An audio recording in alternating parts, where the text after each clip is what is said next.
we are going to be doing more of the data pack. Net, do you want to say hi? Hi guys. Alright, and wait, something's funky. Something's funky. I guess this is why I do the starting student screen, because it's already just not detecting that I'm online. There we go! We got it! Okay. We are fine. I did... No doing that. We're fine. Oh, though I just realized that my captions aren't going to work for you. True. So, there's going to be one side of the conversation captions. That's fine. They can probably. Yeah, it'll mostly be fine. We'll figure it out down the line. But for There's now, probably more app available. But yeah. anyway. Other options, anyways. So switching over to the data pack stuff. Actually, here I want to show the latest change to the testing world, because I'm sure people have been able to see it in the actual like camera shot, where it's just the really bright green panel over there that's apparently dropping whatever those crab things are. And then this thing over here. And the reason that's over there is to provide the maps for this, which is essentially a green room. And it doesn't work as well with shaders, but when you turn shaders off, you can't tell what's where kind of deal. Okay, I'm just gonna, yeah, see you, cat. Alright then. Don't actually lock yourself in there, though. Shout if you need help getting out. 3 streams later. And then... So we've actually got the full Soul Vulture now, and I think you're not actually a full Soul Vulture at the moment. So let's do a scoreboard, players, reset, Baxter. There we go. That should remove anything that's on you right now, and then I can do. I still have leeching though for some reason. Soul Steel. It should wear off because. Oh. Okay. Apparently that's something that I need to change, because I thought I had it set to where...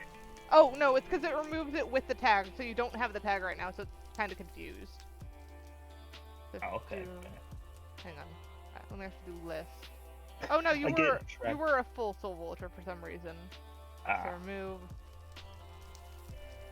So hang on, if I remove Soul Vulture, and then do the function... Soul, no, PS, species, Soul Vulture make, and I need to execute this as you.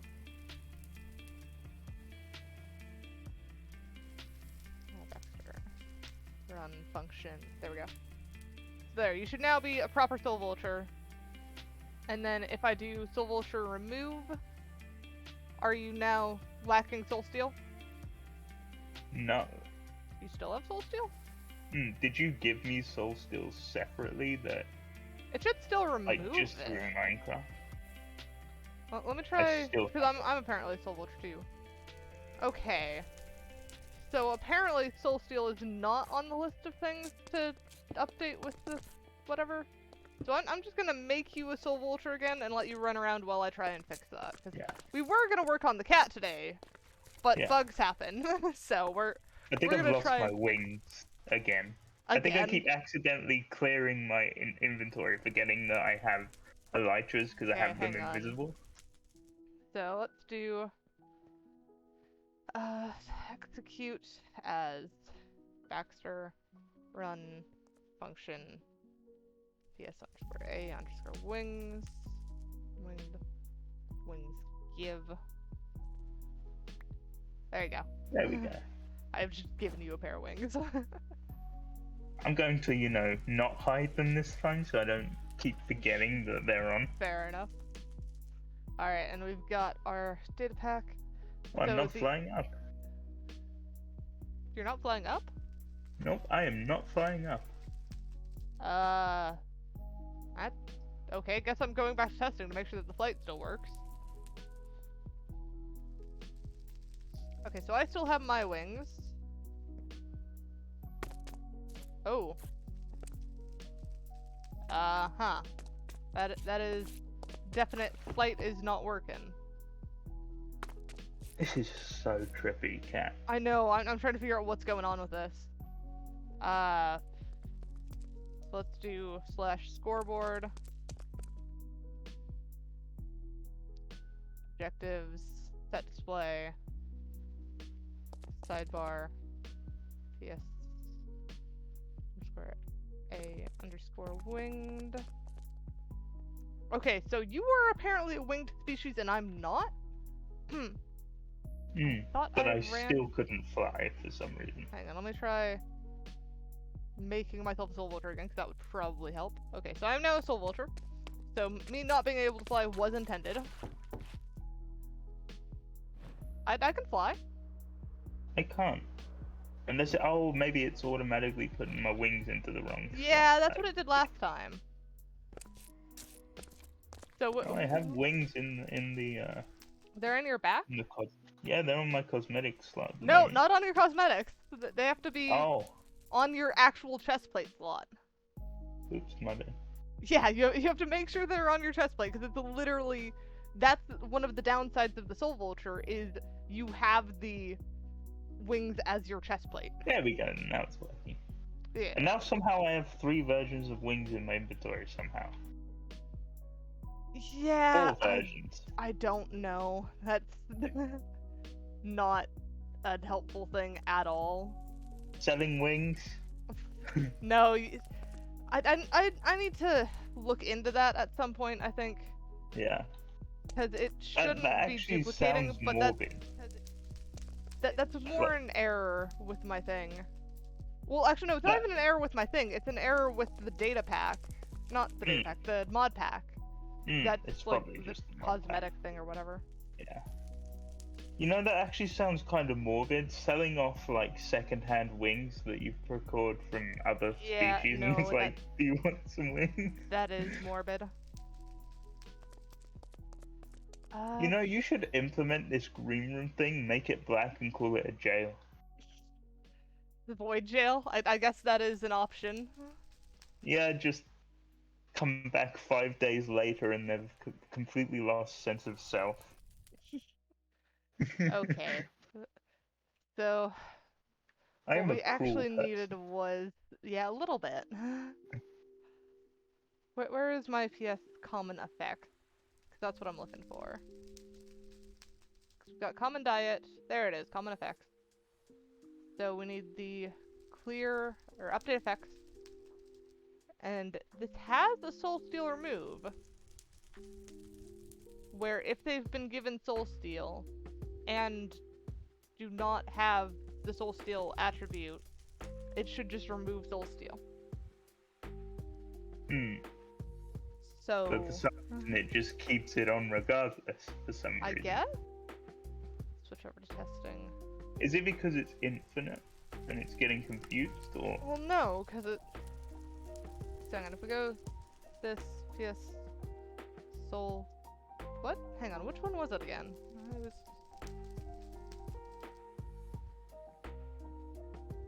Sidebar, PS soul steal. Okay, we're apparently missing a scoreboard. I don't know how I've managed that. In the slightest. By accident, obviously. Well, yes, obviously. Generally, you do not miss a scoreboard on purpose. Oh, it's literally just I didn't create it. So we need to... Because it should be in this section with, like, PS flying, PS night vision, where it's all the toggles for has the player been given this. And... Hang on, let me actually go copy it from the old version. This one? Yes. So we want Soul Steal, which is this one. So if we paste that there, and then copy this bit, and go put that in our uninstall. So PS help, uninstall, and this should be below clear hunger. Get rid of that extra bit. And then this needs to change to remove. Okay. So we've got that fixed, hopefully. And then the next bit that we need to do is all of the cat stuff. So we're done with that bit. We don't need that. So the cat species has a whole bunch of stuff that's a bit finicky, if I'm honest. Like, the cat species was designed to be just super satisfying to move around with, but that means that if you're off by like a tick, it's going to feel wrong. Because I ran into that. I ran into the jump boost where like it was off by a tick and then suddenly you'd be launched into the air from damage or something. So we're gonna start with the common one, as in the one that is more than just the cat, and that is the fall damage negation. Because I think that one is going to be one that, since I've done it before, and it's literally just a check for is the player falling, if they are, give them the jump boost so that they never take the fall damage from it. So we'll start with that one. And we'll do... I almost flew into the death trap then. And by death trap I mean the room that completely has no depth perception. Oh, the depth trap, not the death trap. Yeah. Good lord. I had to, Kat. You know what I'm like with puns. Yes, you love your puns, and I don't get how you can make so many puns. Like, what other puns can you make with just a normal green room like that? I don't know. Might make you green with jealousy. Oh my gosh! I mean, I asked for it, but still. Ah, what in the world? What's the matter, Kat? Are you jealous that I'm in the limelight? It is lime concrete, so that does work.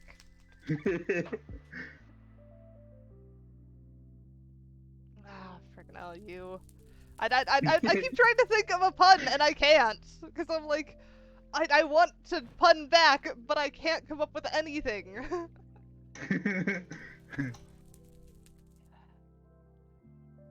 Ah. Okay, I give up on trying to come up with a pun. Back to trying to do the fall damage shenanigans. Because at least that makes... That comes to mind easier, I guess is how I should put it. So we want to create a new folder for ps_a_. What do I call this attribute? Because it's like no fall damage, but no fall damage feels weird. Fall resistance? Feather falling. Feather falling. Yeah. I mean, I guess feather falling will work. Still not quite right, but it's fine. You could also have like soft landing. Eh. So new folder, functions. I just heard you fly past me. And I think it's just functions there. And then we need... How is this doing it? It's basically just doing the check where if oh right, I had to I had to do timing shenanigans on this because I needed it like one tick after you were no longer falling down. So it was like this really weird setup, and so I basically got it where it's detecting a counter where it's which stage are you in of the no fall damage, because you can either be falling, which is 2, landing, which is 1. Actually, no, sorry, it's landed, which is 2, falling, which is 1. Or I've gotten them confused, I think, honestly, because it's been a while since I've done the no fall damage one. Because I've literally got it where it's if they are fall damage or no fall damage 1, and unless they are moving down, then you set the scoreboard to 2. So it's as soon as they have been detected as falling, and are no longer moving down, you set it to 2. And once it's hit 2, it'll do the detect when falling, or it'll do the turn off negated fall damage thing. So it is just bizarre, the kind of roundabout thing this has had to do. So I need to pull in a function for falling stop, a function for falling, and I think that's it. Well, you need the 1 to switch it over, so you need 3, because you have actively falling, you have the detect whether they've stopped falling, and then, yeah. Let's do... Oh, hey, it took off from the ground. It's kind of cool. Oh, nice. I'm glad you were able to do that, because we know you tend to struggle with ping a bit.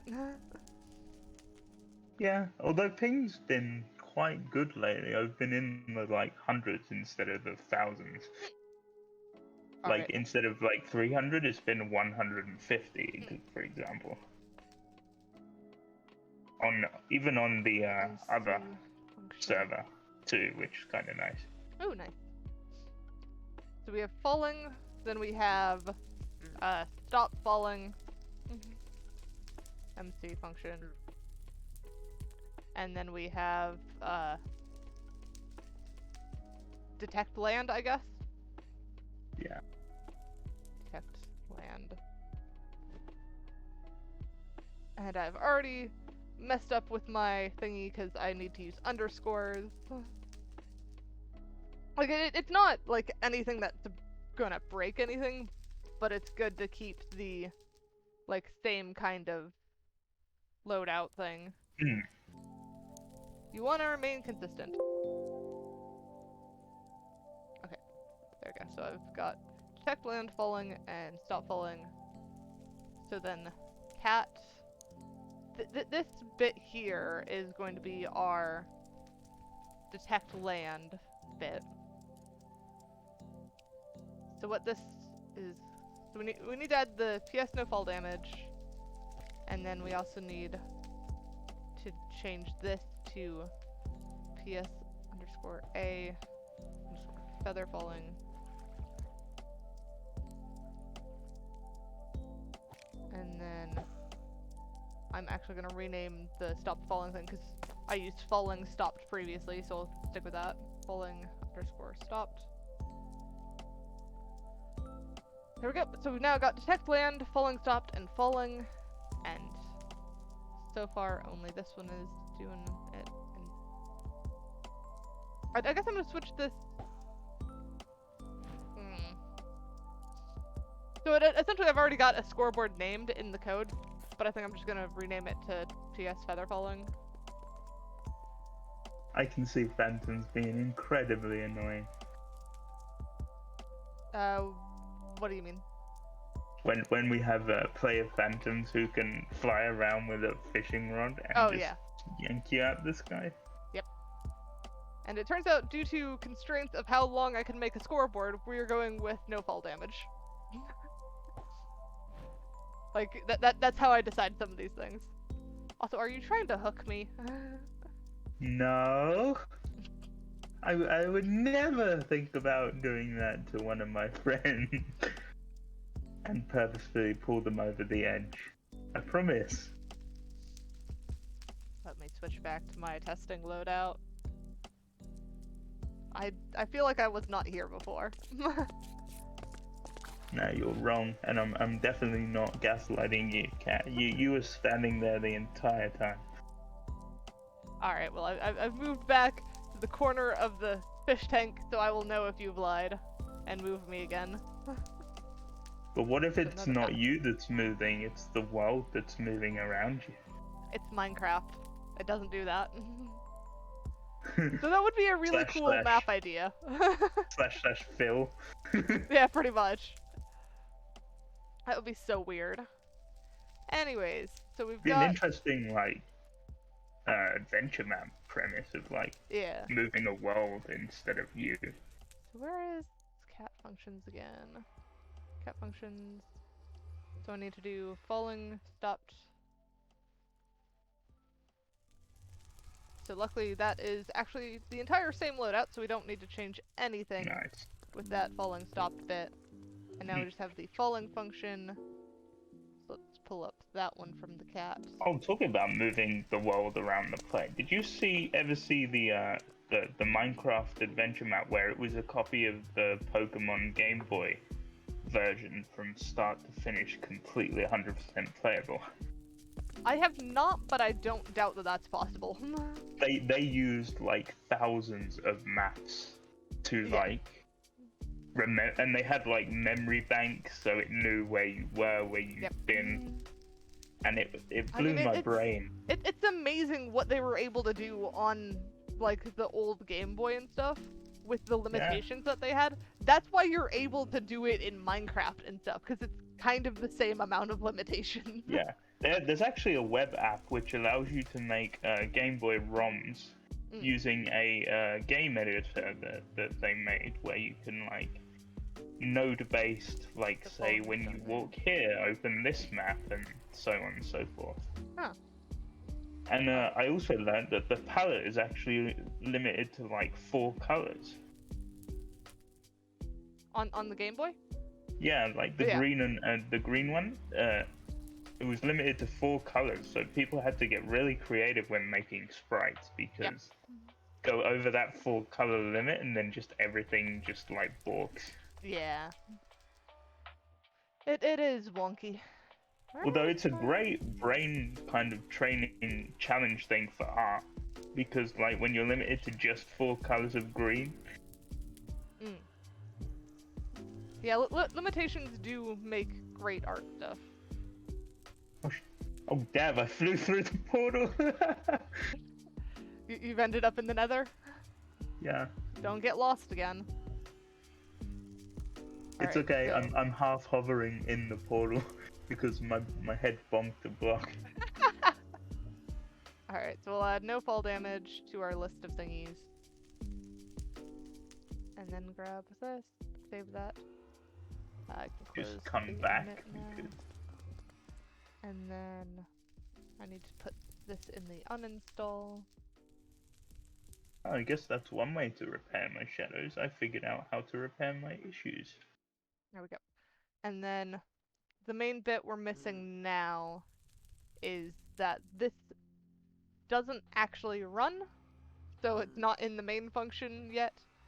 And also, we don't have any checks for if they actually have this ability. So we need to do add it as a proper ability. So we'll do ps_a and then no fall damage. Oh, right, because this is no fall hurt. Because damage is too long, so no fall hurt. It's silly, but it works.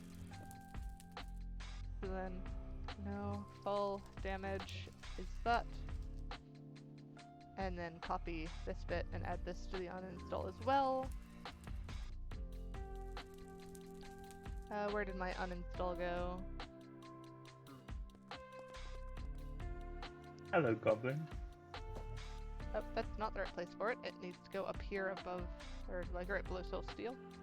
There we go. Okay, Goblin, it's time to make you go completely insane. Just sticking him in the green room. Yeah, I so love the door. Oh my gosh. I'm not cruel, I promise.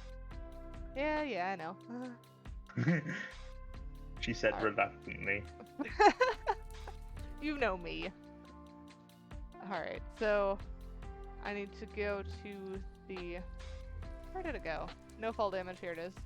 So we need the detect land.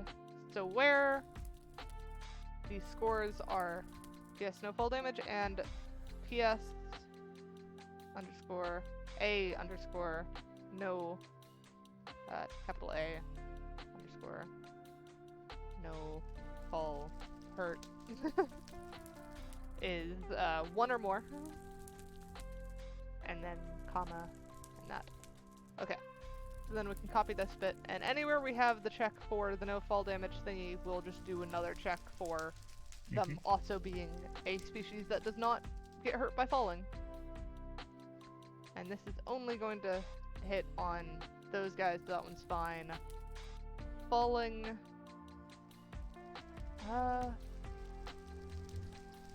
Okay, so this should only trigger for... I feel like I'm missing a function here. Because I've essentially got the function that turns this off, but we don't have the function that turns this on. Which is, I believe, the other part of the cat species. That was, cat main. Yes, this bit. It was line 28, where it executes if they're falling downwards. And... yeah. So, that's gonna be a thing. I think it's going to primarily be if... How does one do things? Having to remember how these work again. So falling stopped. This sets it back to 0, I believe. Yeah, so that sets it back to 0. So I can do the, if the no fall damage is set greater than, equal or greater than 1. I am tripping over words again. Yes, it's too much. Too many words tripping over. Okay, but let's pull up the main function and try this again. Because maybe I can maybe I can better explain what the frick I'm trying to say. So main function, we add a under the handle thing, so we need to do a check if player needs fall damage negation. So we'll roll with that. And then we'll do the thing from the cat species. Where did cat species go? There it is. Cat main. So we'll grab this line here, paste that there, and add to the scores where it is PS underscore A underscore no fall hurt. And Y move is what? Oh. Maybe you can also divide smaller numbers by 2. I don't know if that would work. What do you mean? So like, you can do / as a divide, so you can divide a small number that you can't type into like divide by 2. So you half 3 into like 2.5 or something. I don't know what context you're talking about, but Datapacks don't really math. No? No. That's a shame. I figured since it was built... You have to use scoreboard operators and stuff. So it gets a bit tricky and is weird. But hey, it's Datapacks, so it's it's always gonna be funky, and you're just gonna have to roll with it. So we've got the no... oh, okay, it just scrolled to the side when I meant it for it too, and I could not track it for some reason. What am I doing today? Anyways, so we need to add in the fall damage thingy, and we actually need this to happen before the check for whether they're falling, because we want to stop people that have already landed. So let's remove that bit and add the check for if they're a species that does not get hurt by fall damage right there. And then... Wait, no, because this is... This is the other thing. This is the thing that we've already moved into our other function. So we don't need to do that. We need to do where no fall damage is 1 or more. So we have 2 where it's just if it has something else, roll with it. And then this needs to be PSA, and then this is no fall damage, and this one is no fall damage. But this bit is our weird, what did we call it again? Detect land. It is the one that does not have falling in it first, so it's a little funny, That's fair. but it's good. So I think that should be everything. I did not sound confident at all with that line, but I wasn't. Okay, yeah, so we do have it in the remove there. So we should be good on that front, which means I need to pull up where we actually have these data packs stored and stick it in our testing server. Let me pull up. Oh dear, where is my folders gone? But that's the one thing that I keep forgetting to pull up before the stream, and you think I would learn by now. Just the fact that I need to have these folders up because I'm going to use them, but I just keep forgetting to pull them up. And it's just so weird. So documents, I have this under, what is this even under again? Minecraft? Nope, not there. How have I lost this? There we go, that Minecraft folder. It's not the other Minecraft folder, it's this Minecraft folder. Also, you went robot there, are you alright? Yeah, I disconnected from Discord for like 5 seconds. Oh, alright. Well, that's not as good. Because I actually full on disconnected. For some wow. reason, your side didn't actually detect that I disconnected. That's weird. Well, it's also because Streamlabs mutes whatever, like, people joining and people leaving. So if someone was just to pop in here, I would not hear it in the slightest. That's fair. So let's see, player species, and then I delete that, and then paste that there. And now we switch over to our testing loadout. Alright. Be ready to be kicked from the server. Are you somewhere safe? Well, I should be. I'd say land. I see you flying over there. I'm on the green. Alright. Reloading now. So this should be able to be pulling this up. And I think the first thing that we want to test is actually, can we get it to remove the soul steel? Because that should have been fixed. And if it's not, then I need to go and fix that before I forget about it again. But I'm pretty sure we fixed that. And then we've got to test the no fall damage and make sure that it's properly set and doing it on a player basis and not on everyone. Because we've had the weird shenanigans before where like everyone got the jump boost when one cat got it, and that was not the correct way of doing it. Alright, so it's loaded. You're free to join back in the game. I was just looking if you could actually divide numbers in scoreboards somehow, but it's all like... You have to use the operation. It's so all you can just divide random... one scoreboard by another scoreboard. Just but you can't do the other bit. Yeah. So I Do you think that'd be a simple thing that they'd implement? Because, like, math isn't the hardest thing to implement, especially when it's already in Minecraft anyway. Probably. Okay, so let's make me a soul vulture again, and then move soul vulture again. Okay, so I've apparently just missed the place where I give the player this scoreboard thing, because it's just not happening.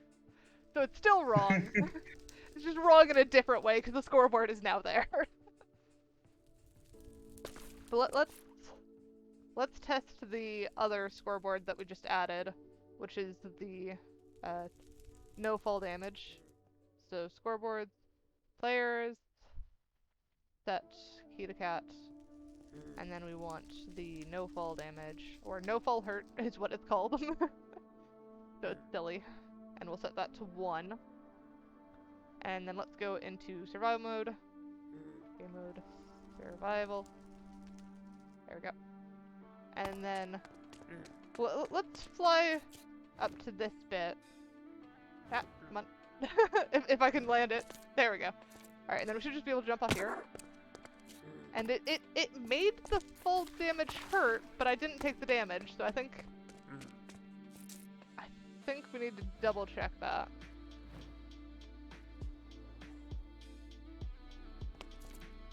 So if I just jump off here... Oh, nope, it's still giving me fall damage. Alright. Alright, because I'm not... Normally if it worked, you see the jump boost in the side. Oh, hey, Addiction! The data pack is going pretty well. We've gotten Soul Vulture almost done. I want to say it's done, but it's not quite, since we've still got the Soul Steel lingering after you make someone not a Soul Vulture. And then we're working on the cat right now, but the fall damage is being a bit of a pain. But yeah, so your Soul Vulture is done. Have you seen the proper flight yet? Because it is super fun to actually be able to fly and glide like a normal winged creature would be able to. So you don't have to rely on rockets or whatever. You can just glide around and land perfectly fine. There's still that little goblin trader running around. I thought you stuck him in the thing, or was that a different one? I did, but then I let him out after a while. He's probably really confused. Possibly. Anyways, so let's see if we can fix Soul Steel and see what's wrong with the no fall damage. Yeah, this would not be a prison. It would be borderline torture. Wait, hang on. What is this about a mecha suit? I've not seen a mecha suit before, so let me go into creative mode and see what the heck that is. Game mode, creative. Let's see. So mech.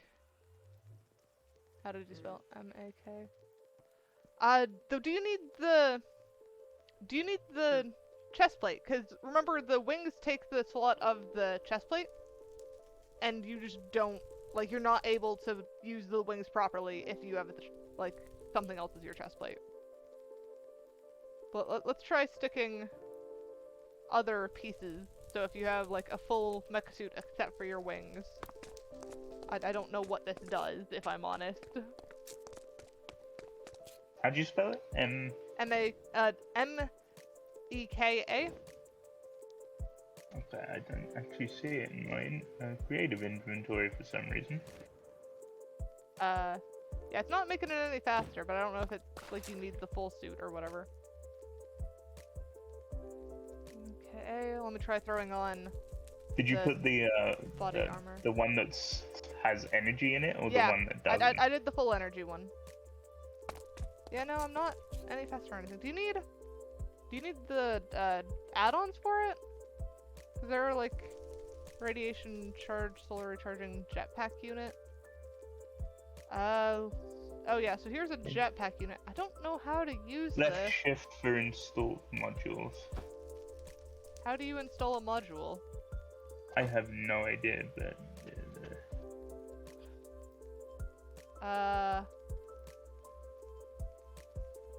Okay.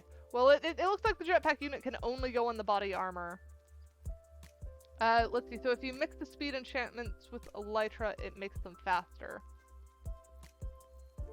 I have not tried that. So that does give me the idea of, what if I just give myself, so, effect, give, kitty cat, speed, we'll do, for 100 seconds, and we'll do amplifier 10. This is gonna be...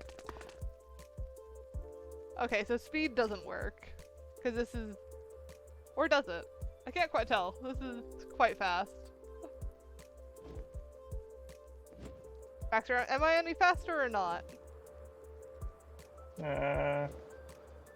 Not considerably. Maybe a little bit. I can tell you're a little bit nippier than usual, but it's not like you're zipping around like a fly on screen or something. Just like...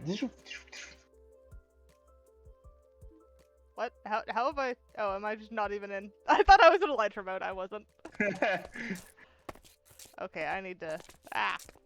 Okay, get rid of this speed. I hate speed that much. Because you just can't control anything. Clear kitty cat. Ah. Now the FOV seems weird. Wait. Hang on, hang on. Stand over here. Because your name tag is on your shadow. I didn't realize that. My name tag is Yeah. on my shadow. Look, like, maybe it's not on mine, but your name tag is just visible on your shadow. Oh, yeah, yeah, because the sun shines through Yeah. the name tag as a physical object. Not expecting that. Yeah. Yeah. Anyways, I can fix this. I can get rid of this shadow. Yeah, the hood thing. It's so weird. Anyways, so enough distractions. Back to the data pack thing. And so we need to go and figure out why the soul steel is not getting taken away. Is soul steel remove getting called? Where is that trying? It should, because it's in the... It is in the... Oh, right, because we're not setting it. So it's on the soul steel give that I need... But we're set... What? How is that not setting it? This is peculiar. Hang on. So init CS soul steel is a thing. So then if we go to the soul steel, wherever that went. Or was it effects? Yeah, soul steel give. That is the same one. Let me go back to the test and double check something. Because this feels weird. Oh, wait. I've got soul steel now. And then if I do player species soul vulture remove. Okay. So it is working, kind of. We just have to... Hang on. So if I do that, and then if I make you not a soul vulture again... Yeah, I am never removing the door from this place ever again. I see why it happened. So since you already had soul steel, when I made you a soul vulture, it didn't try and give you it again. So it didn't give you the scoreboard value for it. So it is working properly. The fall damage though is not.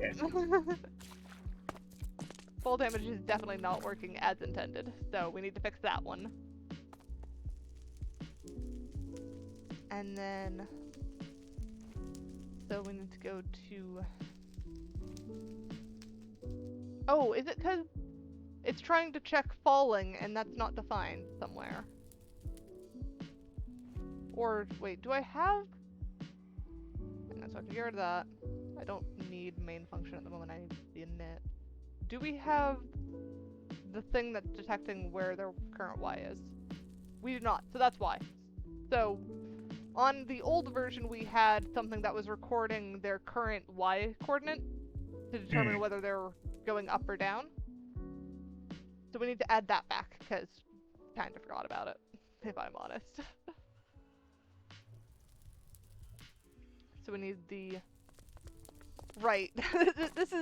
This is the messy bit, because you need to hold the current Y value, the previous Y value, and then you need something to hold those Y values so that you can calculate the overall movement of whether it was positive or negative. So it is legitimately a mess. Oh, my mic is quiet? Here, let me try turning that up a bit. Is that any better?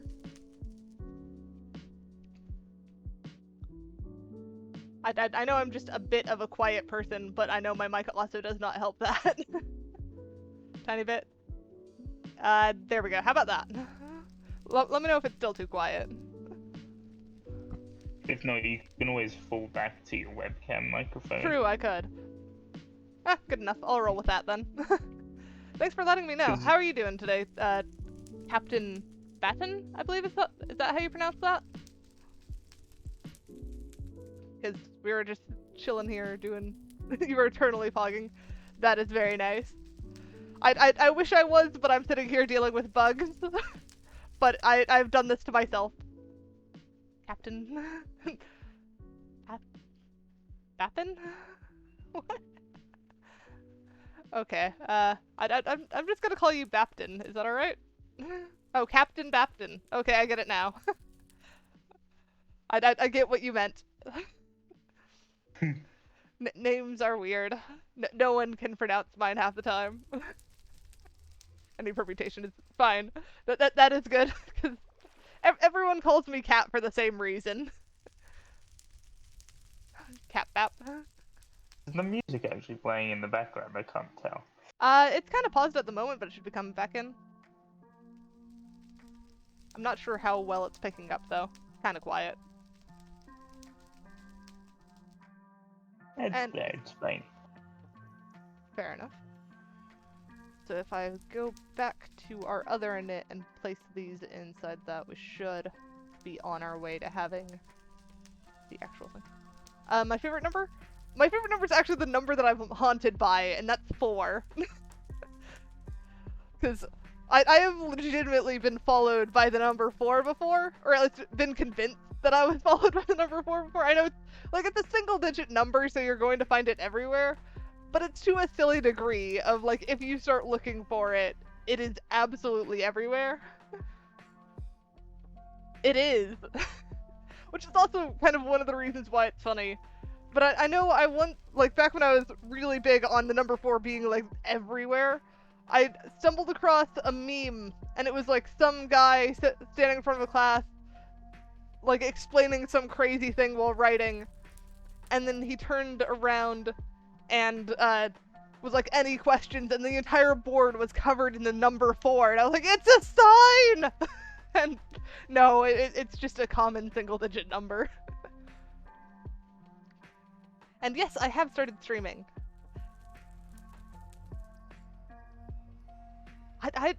It's been a while since I've had a math class, so I don't remember what a composite number is. Do you want to enlighten me?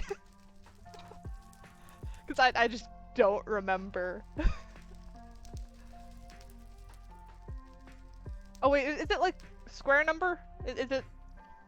Because I know 2 times 2 is 4. Here you go, just pulling at string. Yes, I was right. So it was that. I just explained it in the most childish way possible. Yes, any non-prime number, okay. But not 1, okay. That makes So sense. multiplying any number other than... Actually, no, because you can't... And any number other than itself, because 2 can only be made with 2 and 1. So yeah, I get it. It's been a while. Anyways, so is this... Which one is this one? I forgot which one this is. So we need the Y value, and we'll do holding it here, I guess. And then we need to copy this section and put that in our uninstall as well. Uninstall. Where is my holder section in this? Where? Okay, there it is. So then we need to get rid of the comments on this because we don't care about comments in the uninstall bit. What do you think of Monster Truck Rally commercials that use the phrase, your ticket pays for the whole seat, but you'll only need the edge? It's kind of punny, but I mean, I've used puns in all of my titles, and I hang around, well, not all of them, most of my titles, and I hang around Net, who is punning off the wall. So I don't think it's bad. I'm not a huge fan of Monster Truck Rallies, though, so I don't really care what their advertisements are, I guess. I'll pun off the wall so hard I'll brick your system. Oh my gosh.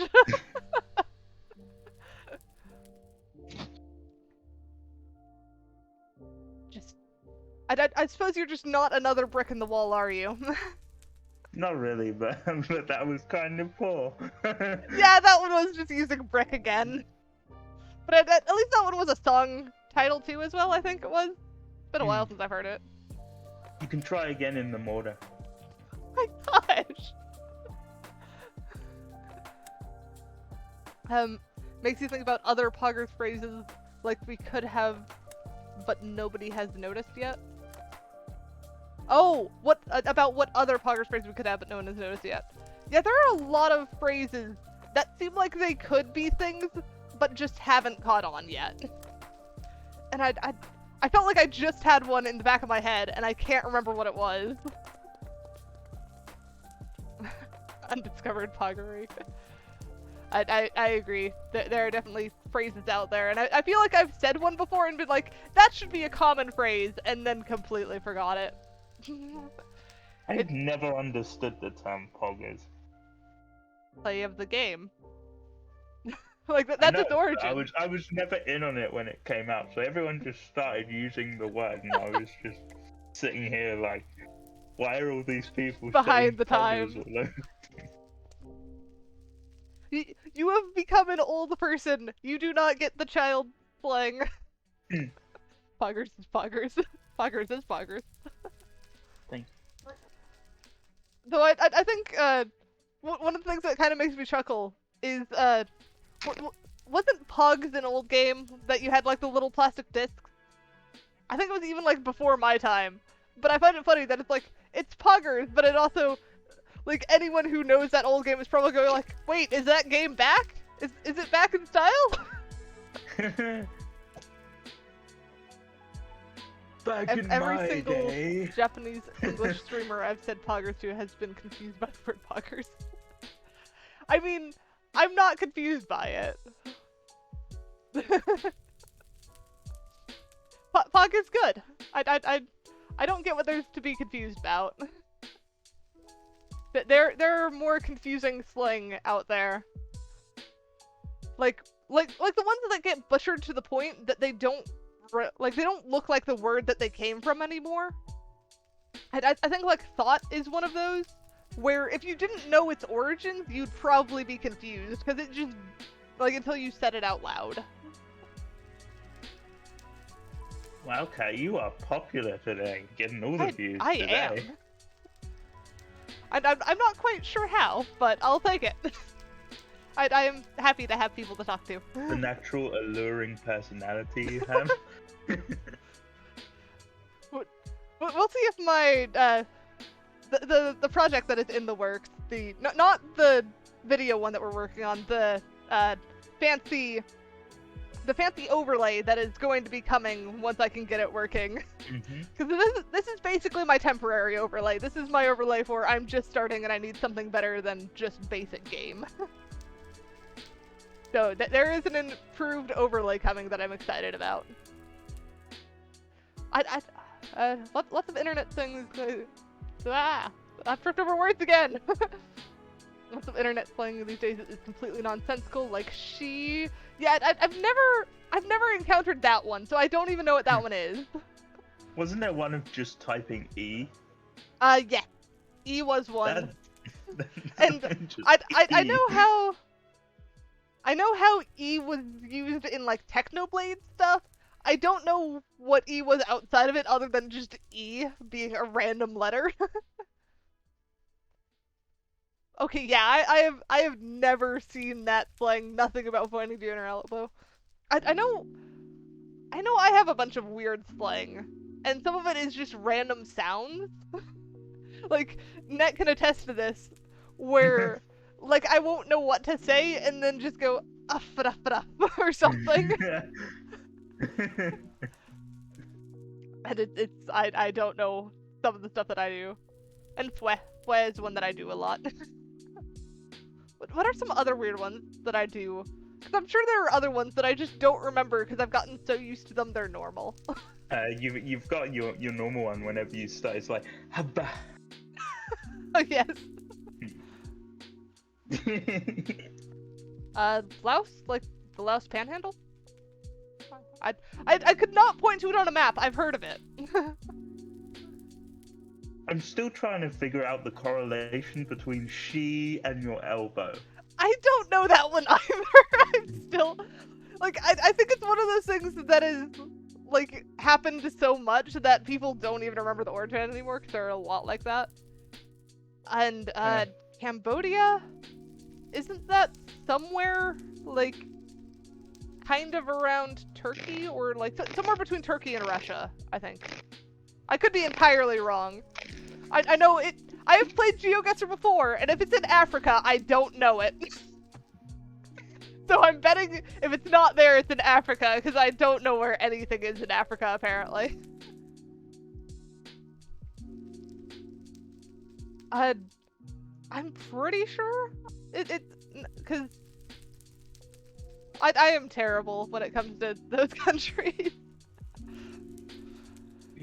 Like, I'm better at guessing where a language is from than I am guessing where a country is on a map, and I don't know why that's the case. Like, I can tell you that they speak Portuguese in Brazil, but if you show me, like, if you ask me where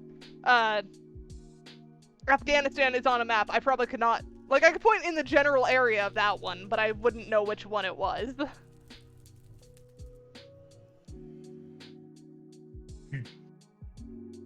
In Peru? What I haven't been asked for. I think either Spanish or Portuguese. I'm not 100% on that one. Just with my random world history that I'm remembering, it feels like it's one of those two, but I could be wrong.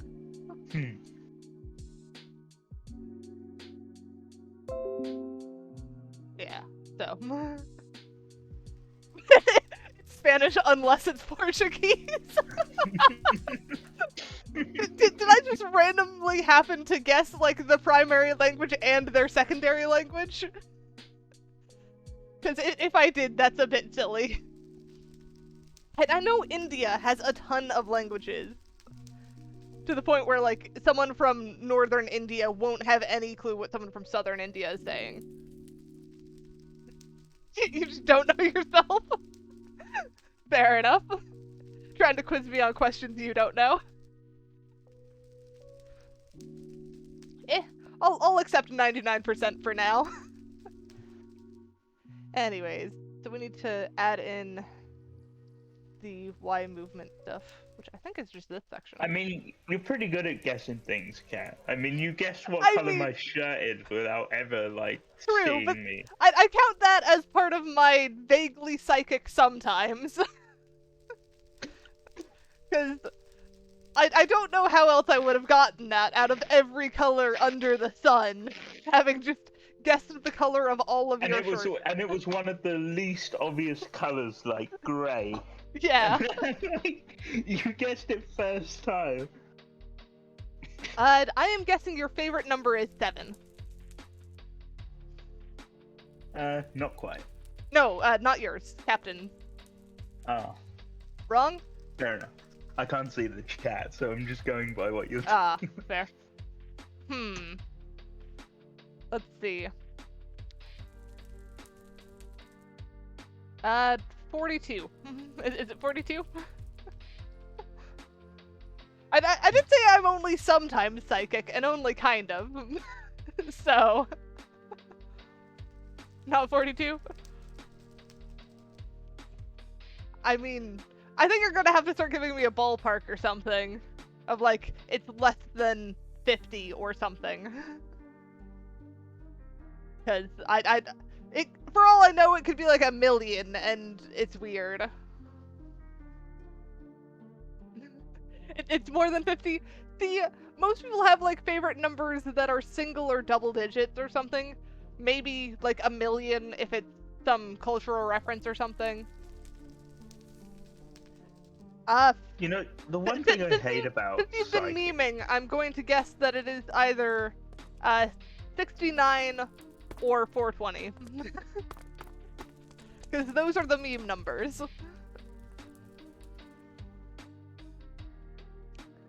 And not either of them? Okay. What were you saying, Net? I was saying the one thing I hate about psychics is they take advantage of people. Yeah. See, I'm just trying to do silly number guessing things. I'm not trying to trick people into giving me money or something. Yeah, but you reminded me of like a documentary of like some psychic or something, and how they do dirty tactics to get to the answer. It's like I have R. It starts with R-E-E-E. Yeah.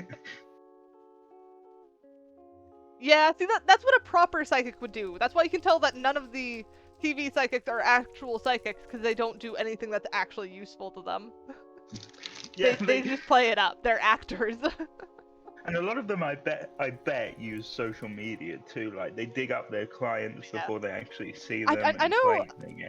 I know Tom did a good video where it was a entire show thing where he was on a stage, one of those talk things, and it was I know what you did this morning or something, and he had literally someone go through all of the people's social medias that were at that event and pull up random things that they had public on their social media.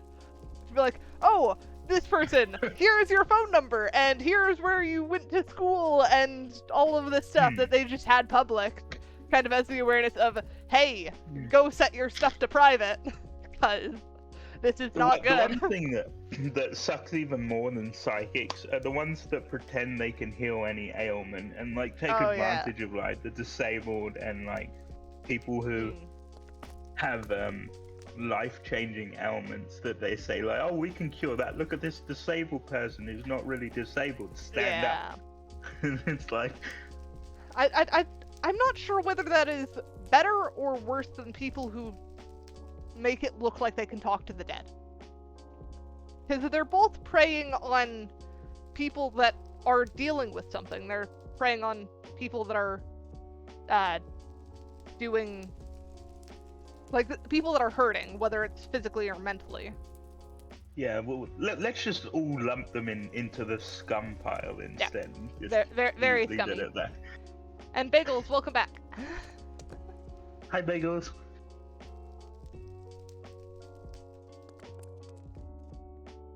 Yeah, pretty much. Psychic business has probably gotten a whole lot easier now that everyone puts whatever on their social media. Because then you can just use that. And I'm sure phone psychics are loving it. Anyone who can do psychic readings through email or phone or whatever, probably just go to their page and then tell them what they want to hear. And imagine if Google is selling data to psychics. I feel like that could be a thing.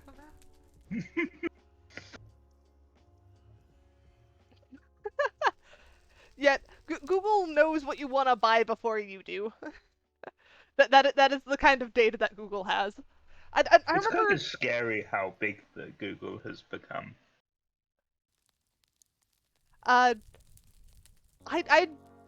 have been streaming since the 1st of this month. I don't remember streaming much before that. So I probably don't remember you if you came from before that, because I don't remember streaming before that. But I've been streaming 3 times a week since the 1st of this month. And steadily growing, which is a good thing. I think some fish are fast enough, because I believe... No, hang on. The fastest creature is either a fish or a bird, but I forget which it is. Because I remember seeing a thing about this before. But some fish are slow, and then other fish are super fast and weird. Have you seen that fish that can spit water at any target and I've seen a thing about that. It kind of pops its head up, spits some water, and hits a bug that's buzzing around at miles an hour and just hits the target every single time. Yes, that's the bird I said. Just pretend I said that bird. Yeah, the something falcon. But I know I think it's the swordfish or something. So something that looks like a swordfish is super duper fast. Nature is amazing. I'll have to check that out later, Addiction. Thanks for sending that. I think for now I need to actually do the Y update thing. Yeah, so swordfish are super fast. I would not want one swimming at me at 70 miles per hour and skewering me, because that would not be fun.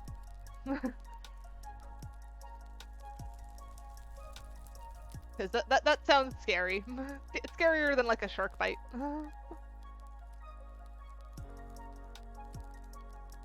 Because most... I mean, I'm not near the sea, so I've never, like, been too scared of sharks. Because they're just not around here. Yeah, that is fast, whatever Addiction just sent. That is, like, game-breaking fast. Yeah, I've seen them running around, so I'm not surprised.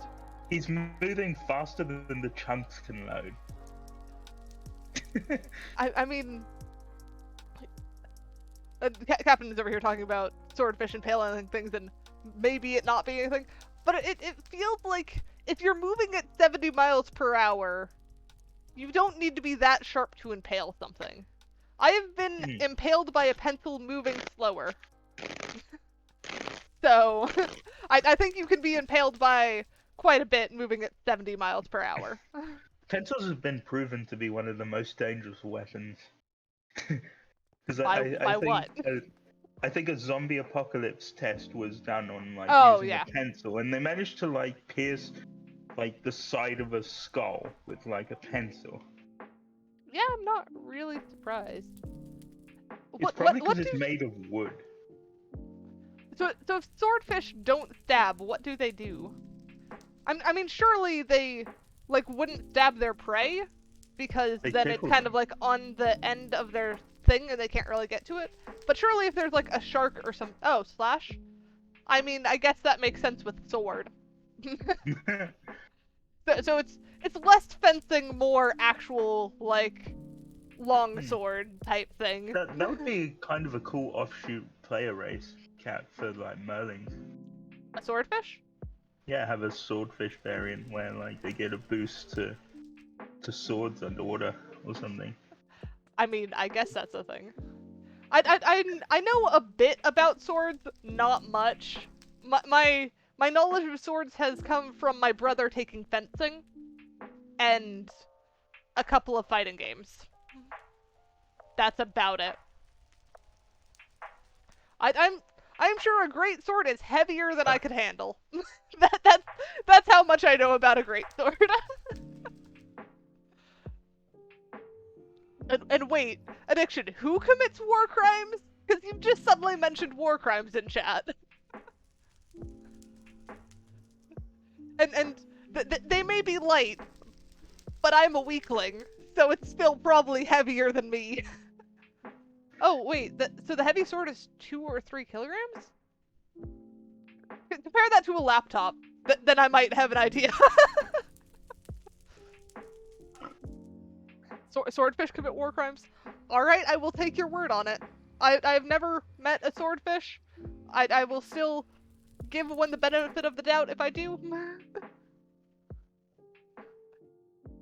So the heaviest swords are about the same weight as a laptop. Good to know. A 2-liter soda bottle is heavier. So I might actually be able to hold the sword then. I'm not going to say anything about swinging it or anything. I'm because sure there's a difference between holding a sword and actually swinging a sword. I'm sure the weight distribution does play a factor too, because like a 2-liter soda bottle is like all of the weight there, but a sword is going to be like kind of long lever setup. I love how you said there as if we could see you pointing to something. I mean, I kind of nodded in the way, so it's a bit different. But yeah, it makes sense that they would need to be light so that you can maneuver them, but I'm sure they end up feeling pretty heavy after you've swung them around for a while, just because you're tired. True, yeah. I remember seeing stuff about how, like, any fights are actually a whole lot faster than any movie is going to ever portray them to be, because it's just whoever hits first, essentially. So it's a bit different. Anyways. So I think... Can I just pull this out? Because I don't think this is running any other functions. Yeah, I should be able to just pull that out. So if I copy this, and then paste this into. Also, nunchucks are one of the worst weapons in the world. I'm saying that right now because even a stick is better than a nunchuck. I mean, a nunchuck is just a cut stick in half with a rope. yeah, I feel like they were more made for like flashy. Yeah, because like you see it quite a bit with some of the stuff that like martial artists and stuff do. Some of the things that they do is more for to show off like precision and stuff like that. And it nunchucks were made for farming. How is that a thing? How are they used for? Was it like a sickle thing? Weed whacker cat. You know how weed whackers are just plastic that's like thrown around? It was probably just done by hand instead.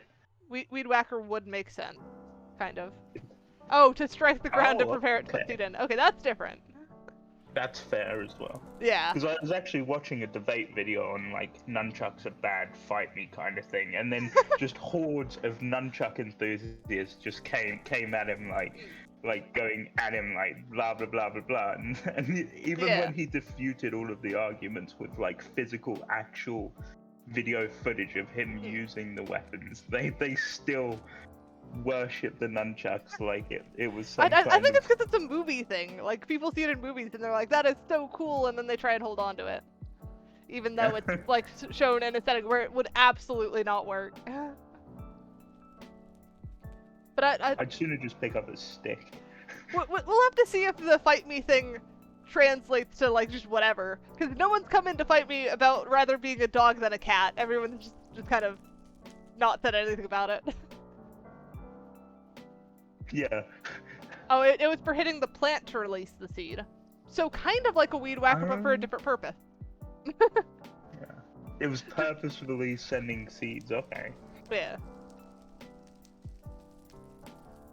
I mean, I'm sure there are a lot of tools out there that are like old tools that people once used that we now look at them and go, we don't quite know what this is for. I know there was one for leatherworking. Like, it was just this very specifically shaped carved bone thing, and no one could figure out what it was for until they showed it to someone who worked in leatherworking, and they're like, yeah, you use this to crease in this way or something, because I have the exact same one at my desk.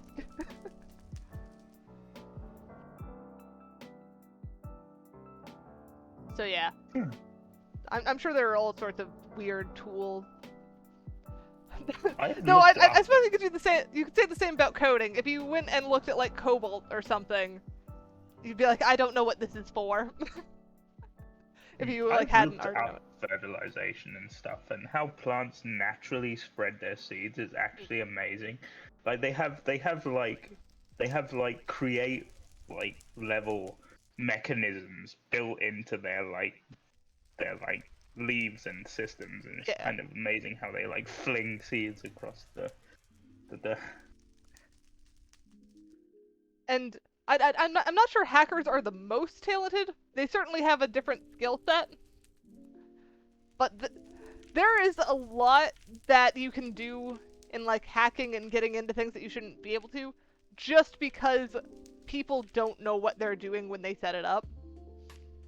Like, if you really wanted to get data from somewhere, your best bet, or like one of the easiest ways to actually do it, is to either talk to someone and act like you have permission to get it and like go through it that way, because the weakest link is always the human factor, or a lot of like penetration stuff, like actually getting to something, you can enter buildings very easily.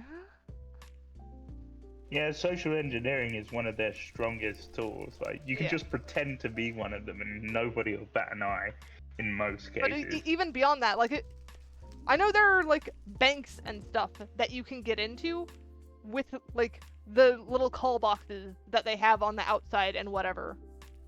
Because, like, they'll have people come by for maintenance, and so they'll have something where you can get into the building that way. Yeah. And hotels and stuff have it. Because I remember watching a video of like some free runners who like to trespass on a lot of places. It's kind of ethically grey, and they literally put on one of those reflective suits and pretended they were taking photographs for the company that they were trespassing in, and they just let them go. Yeah. I know, because I have watched a couple videos on, like, the security guys who are behind the actual, like, testing to see whether security is in the line. Oh, and yeah. Apparently one of the best ways to get into somewhere where you're not supposed to be is to act like an elevator repair person. Because, and no one do this, I am not condoning this, but apparently a lot of elevators, like if you press the emergency call button, the people at the front desk who answer should know which elevator you're from. So if you go and run that test and act like you were testing to make sure that they know where you are in case of an emergency, then they're going to leave you alone because they now quote unquote know who you are and what you're doing. You heard it here, folks. Yes, so don't do that. But if you work at a front desk, be aware of people doing that. Ask for ID. Be better. So don't do that, right? Okay. Okay, wink, wink, wink, wink. Yeah. Wink. Okay, I won't. The guys finding bugs are more so, like, I would count them as having high perseverance more than high talent. Like, you have to have both perseverance and talent. I'm not a criminal. I have not done anything. I am just aware of security and want to know what other people do so that I can work around it myself. Well, not yet. I mean, the life is No long, one looks at raw binary. Like, very, very rarely do you have to look at raw binary. That's more of a movie thing than anything. Like, there are very, very few jobs where that's the case. A lot of hackers are more looking for places that they can put input, and then doing, like, putting special characters and things that will make it act funky. Yeah, they want to essentially break out of its intended location and kind of pump code into places that shouldn't have it. Because I think Twitter had that problem once. Yeah, like there's been, I know there's one that was going around for a while on Twitter where it was a message where if you touched the message, it would, like, crash your phone.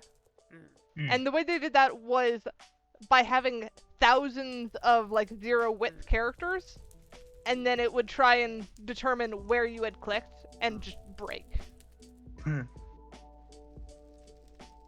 And yeah, you say it's barely hacking, but stuff like that is how a lot of it is actually done.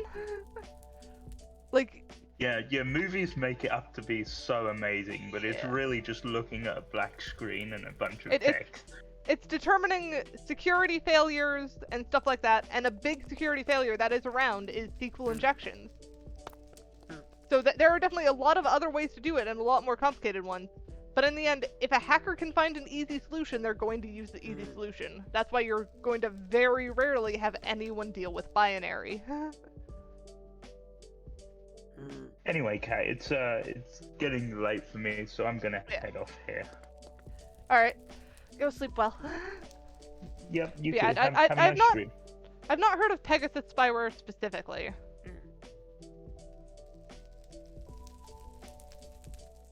So I don't know that one specifically.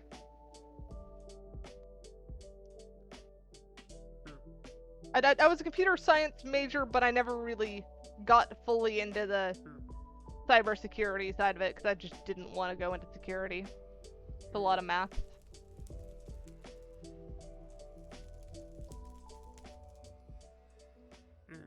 Yeah, sounds about right. But I believe that's also just a data dump type scenario. That's what a lot of those are.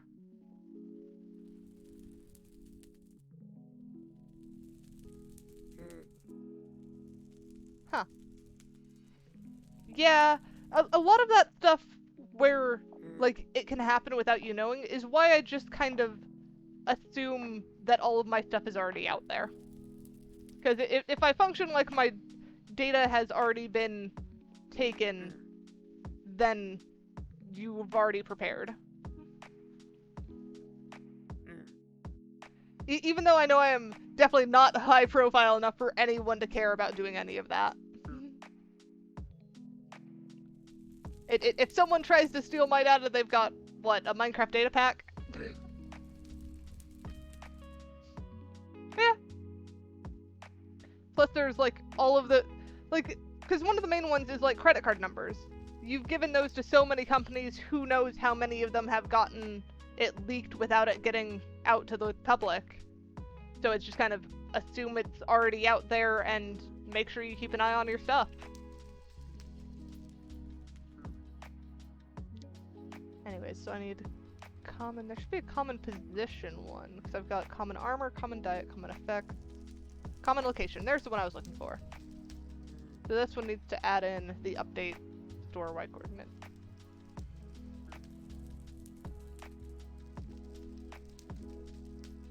Yeah. I'll always keep an eye on your balance on any cards or anything, because you never know what's going to happen with that.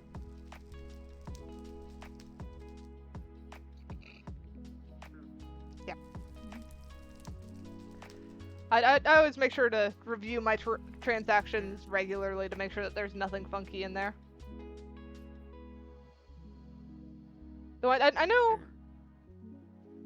credit cards are a little weird as well, because some people don't use them responsibly.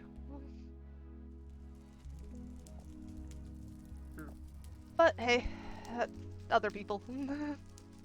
I took a personal finance class, so I feel like I'm doing alright. I have followed some of the advice. Not sure I could regurgitate some of the advice on stream, but... yeah, they can usually I think it's debit cards that they can't usually reverse it on, but credit cards they can for some reason. But I think there are some exceptions to that rule too.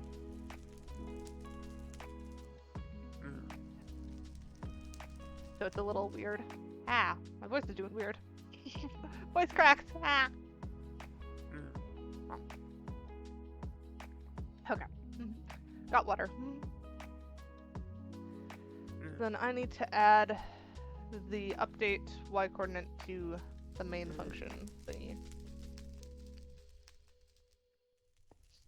Yeah, debit is like cash.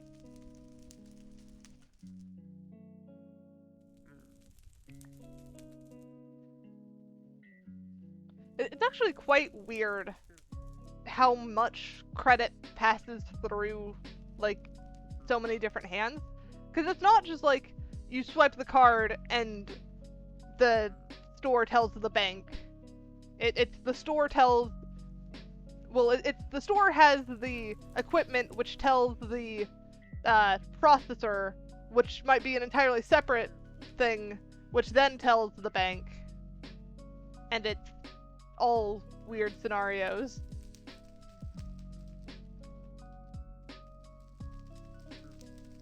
Yeah, it is spooky. And then what was I doing? Oh, right, adding the check for this. Wait, do I already have it here? No, because I have store Y angle here. I don't have the store Y value here. So I need the main.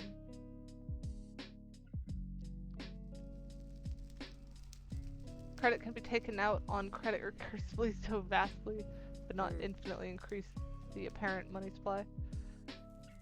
Yeah, it's a lot of... I don't even know. I don't know. Like, that's the one bit I don't understand. Like, I can get credit transactions, I can get all that.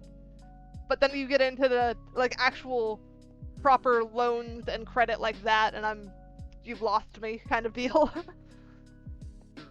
I don't have any loans or debt or anything, so I'm, like, not used to dealing with that. It is just... It is witchcraft to me. So then, Y coordinate, this should be running on scores equals PS, no fall hurt, equals 1 or more. 'Cause I think only players that have a Y value need that. I'm trying to think if there's any other ones that do. Because falling is basically what that's being used for. I think I was originally planning on having an option for if they were going up, but I think I've already satisfied that with the wings thing, so I think we're fine on that. I don't think there's going to be many instances where I need to strictly detect going up.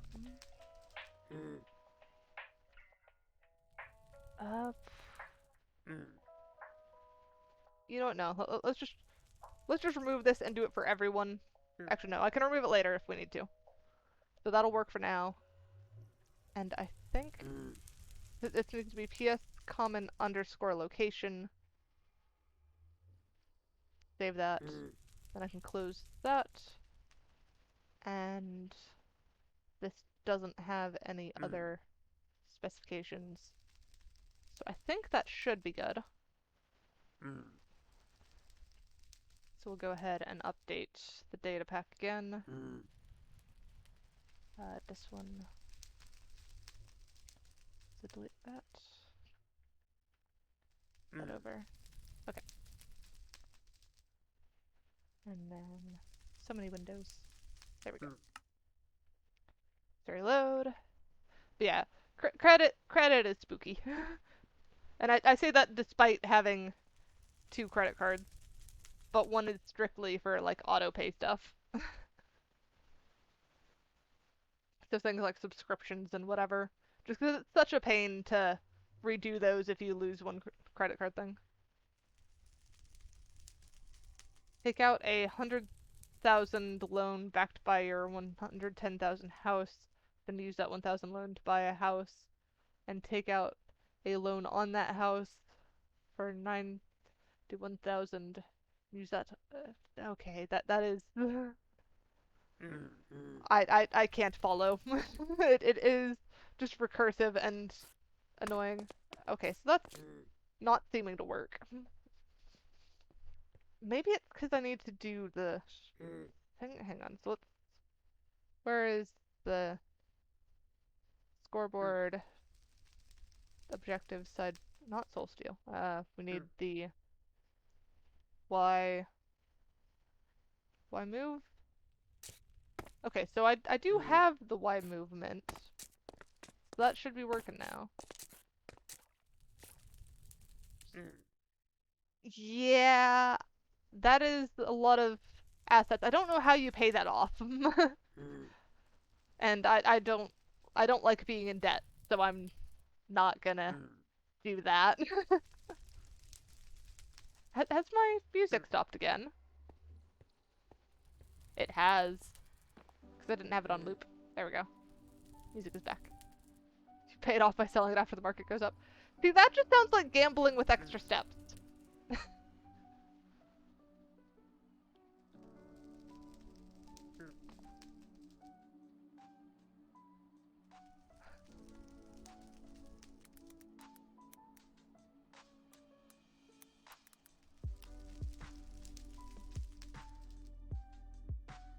Yeah, gambling. I don't like gambling. I think the only gambling I like is when it's in a game with like 0 consequences, basically. So like stat poker, I like playing stat poker. Because that's just laughing at people's stats and stuff.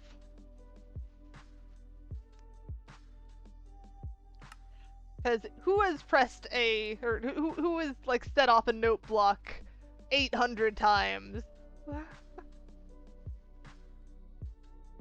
Yeah, I'm sure they would be spooked. Because it is gambling, so they're seeing you gamble with their money, essentially.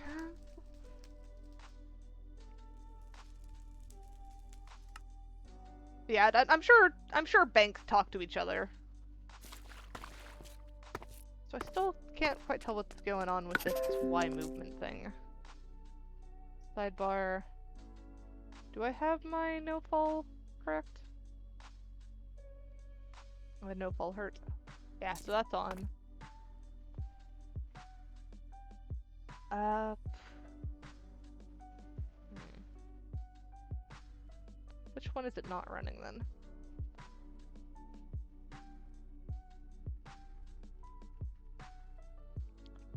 So if we look back at our coding thing again, the no fall damage is running off of what again? This is our main. Yes. So then this is doing the if there are no fall and no fall damage. So what is this turning into? What does that scoreboard look like? You are in a power crisis and have made many turbines. Are the turbines the big windmills that you've got in the shopping district? Because those things are pretty big if you've made a ton of them. So let's go back to testing. Yeah, I wonder what your build looks like at this point. I'll have to stop by later. So I need... It's the... PS... No fall damage, that one. Okay, so... It's not giving me no fall damage for some reason. And what are you oh-knowing about?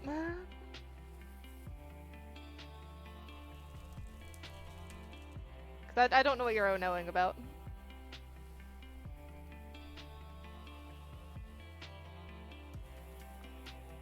You got a big turbine multi-block structure that is a pain to make. Yeah, I haven't messed much with multi-block structures. I guess that's kind of the side effect of being the, like, building god of the server. All of my stuff is just builds that I actually make.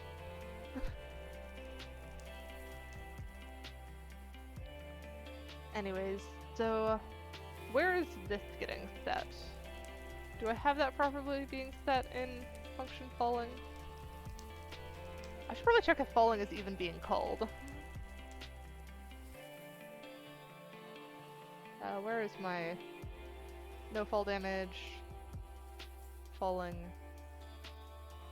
Yeah, it is setting that to 1, unless they're 1 and it's not 1.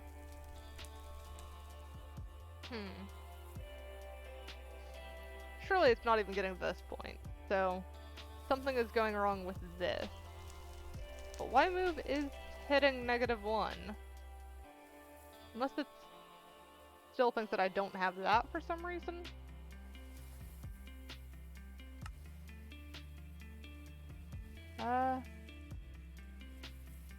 Paste that.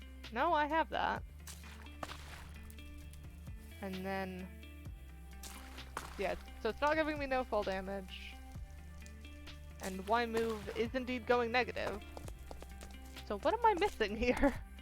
Just one of those annoying bits where it's like just ever so slightly wrong somewhere and I can't tell.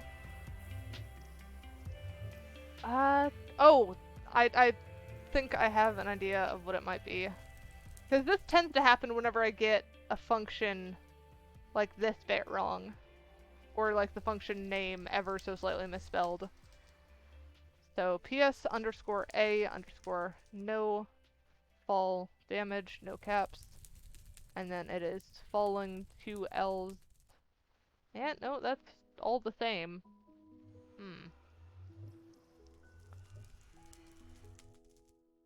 So then let's do... let's grab this execute as statement. And then switch to testing. And then go back to game. And we will stick this in chat. And say, as that, run, say hi. So I'm not currently falling, so that is indeed correct. If I go super high in the sky, and then drop and say that.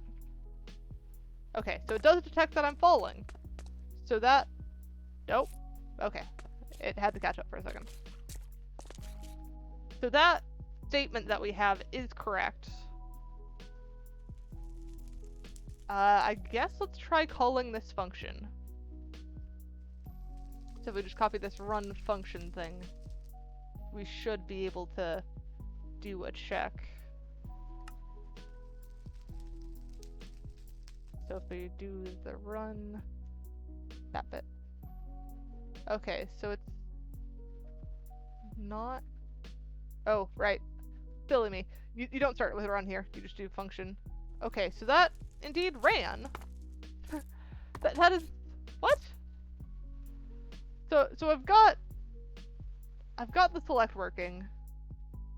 And I've got... Oh, hang on. Is that my connection issues? No, that is that freaking out. So give me just 1 sec. That is that messing up. So if I switch that to there, that should drop that back to normal. I noticed that my thing was lagging behind.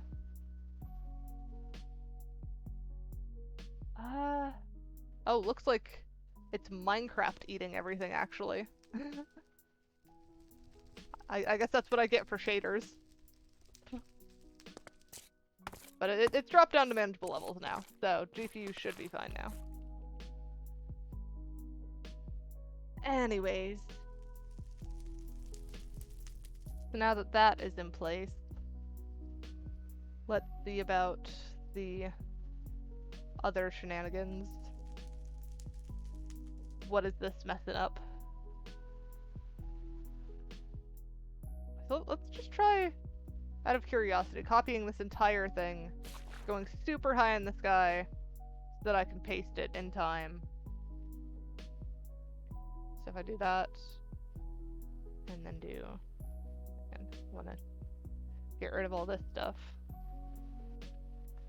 So that. Yeah, so that gave me the jump boost for a second. It just didn't maintain it for some reason.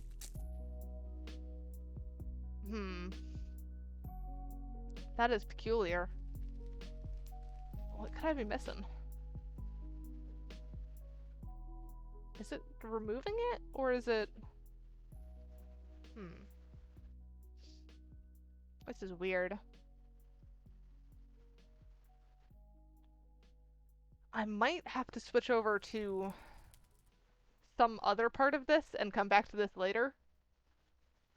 Just because I don't like getting stuck on stream. It makes me feel less entertaining. So feel free to yell at me to move on to something else if it gets boring watching me try and bug fix this. Because I am confused. So if no fall damage is 1 or higher, then detect land. And then detect land is checking specifically if it's that. And it's doing it unless Y move is greater. Oh, hang on. This should be... No, because that is 1 or less. Or negative 1 or less. So that should be fine. Because if it's -1, then it's going to do that. And it should never be less than -1, but we got that check there just in case. So what is going on with this? Store that. Should all be fine. The Y movement is working, so this bit's working. It's the falling that's not. So, you know what? Let's add statements into these. So we'll do say falling, and then we'll add a statement here. Yep. Say start falling, and then we'll do say stopped falling here. This should give us an idea whether these are actually running or not, and in what order if they are. So let's go ahead and update our data pack again.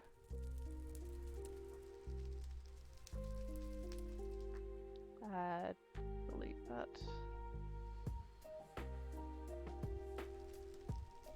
Alright. And then switch over to our testing. And then go reload. That is a very wobbly thing. It's because there's that little texture for the whatever thing. I'm not getting words at the moment, aren't I?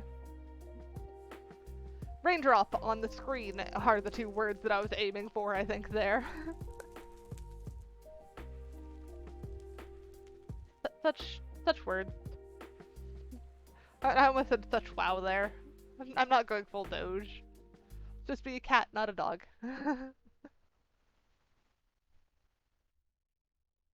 And then... yeah, so we fixed the soul steal thing, so we've at least gotten that done today, if nothing else. Okay, so absolutely nothing is running? Why is it... okay, it gave me full soul steal back there. I don't know quite what happened there. But, yeah, so no full things working. But the function worked when we called it, and we've determined that the actual thing is working. So where is this messing up?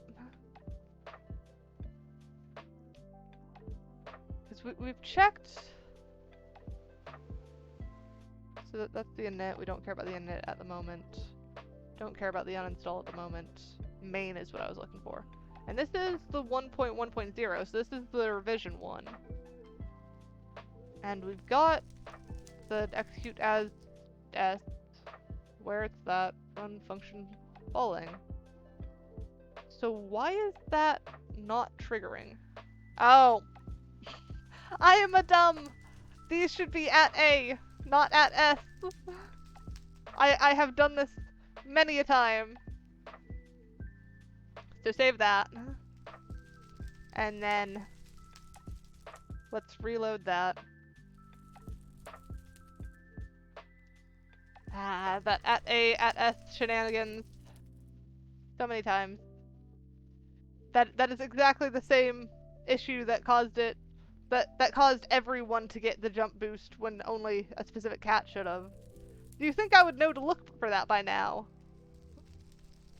But it's just enough that it's out there and weird.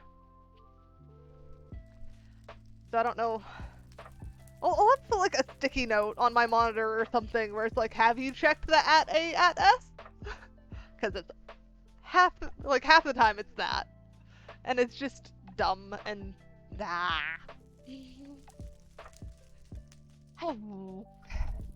okay. Well, we should have it now. Fingers crossed, we should have it now, and we should be able to just jump off this short thing and have no fall damage and have it work. And then we can move on to the jump boost, which is going to be more of this type of shenanigans and more trouble. Okay, so falling, stop falling, falling, start falling. I don't know why it... oh, right, because it reruns because we don't have the actual fall damage thing. So like if I go way up here, and then we're to do game mode survival, falling, yeah, no fall damage. So we have indeed gotten that working. Now I just need to remove the comments that we added, because those are now unnecessary. But we've got it working, so we're good.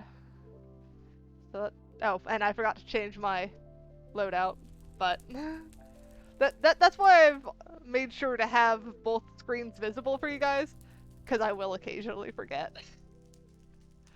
I really need to find like some way where if I change which I'm focused on, it will swap automatically. I just haven't figured that out yet. Anyways, so falling, we can get rid of this. Save that, close that, and then detect land. We don't care about this falling, so we can save that. And then falling stopped. Get rid of that comment line again. There we go. So that should all be good. And now we move on to the jump boost. And the jump boost is a bit more complicated, because the cat has actually 2 different jump boosts. 3 if you count the no fall damage, because that runs off of jump boost by basically maxing out the jump boost number and getting it to say, hey, you'll take no damage. But the other jump boost it has is the it has a 2-block jump that it can normally do, so that's just its base jump boost. And then if the cat kind of crouches first, so like prepares for the jump to kind of pounce thing, then they'll get a 4-block jump boost, so they get double the height. And it's actually double their height because players are also 2-block, so it's super cool on that front. And then the what is it? I'm blanking now. I vaguely remember there being a third. Oh, it's because when they're wet, they lose their jump boost. So when they're wet, they're weighed down by their fur, and they don't get that jump boost. Yeah, so we have to do the jump boost now. So let's pull up our cat thingy again. And I'm just gonna put a space there and get rid of it so that we now have this. Like, it won't disappear on us again. So this was our falling section. This is already handled because we've already got the wet calculations.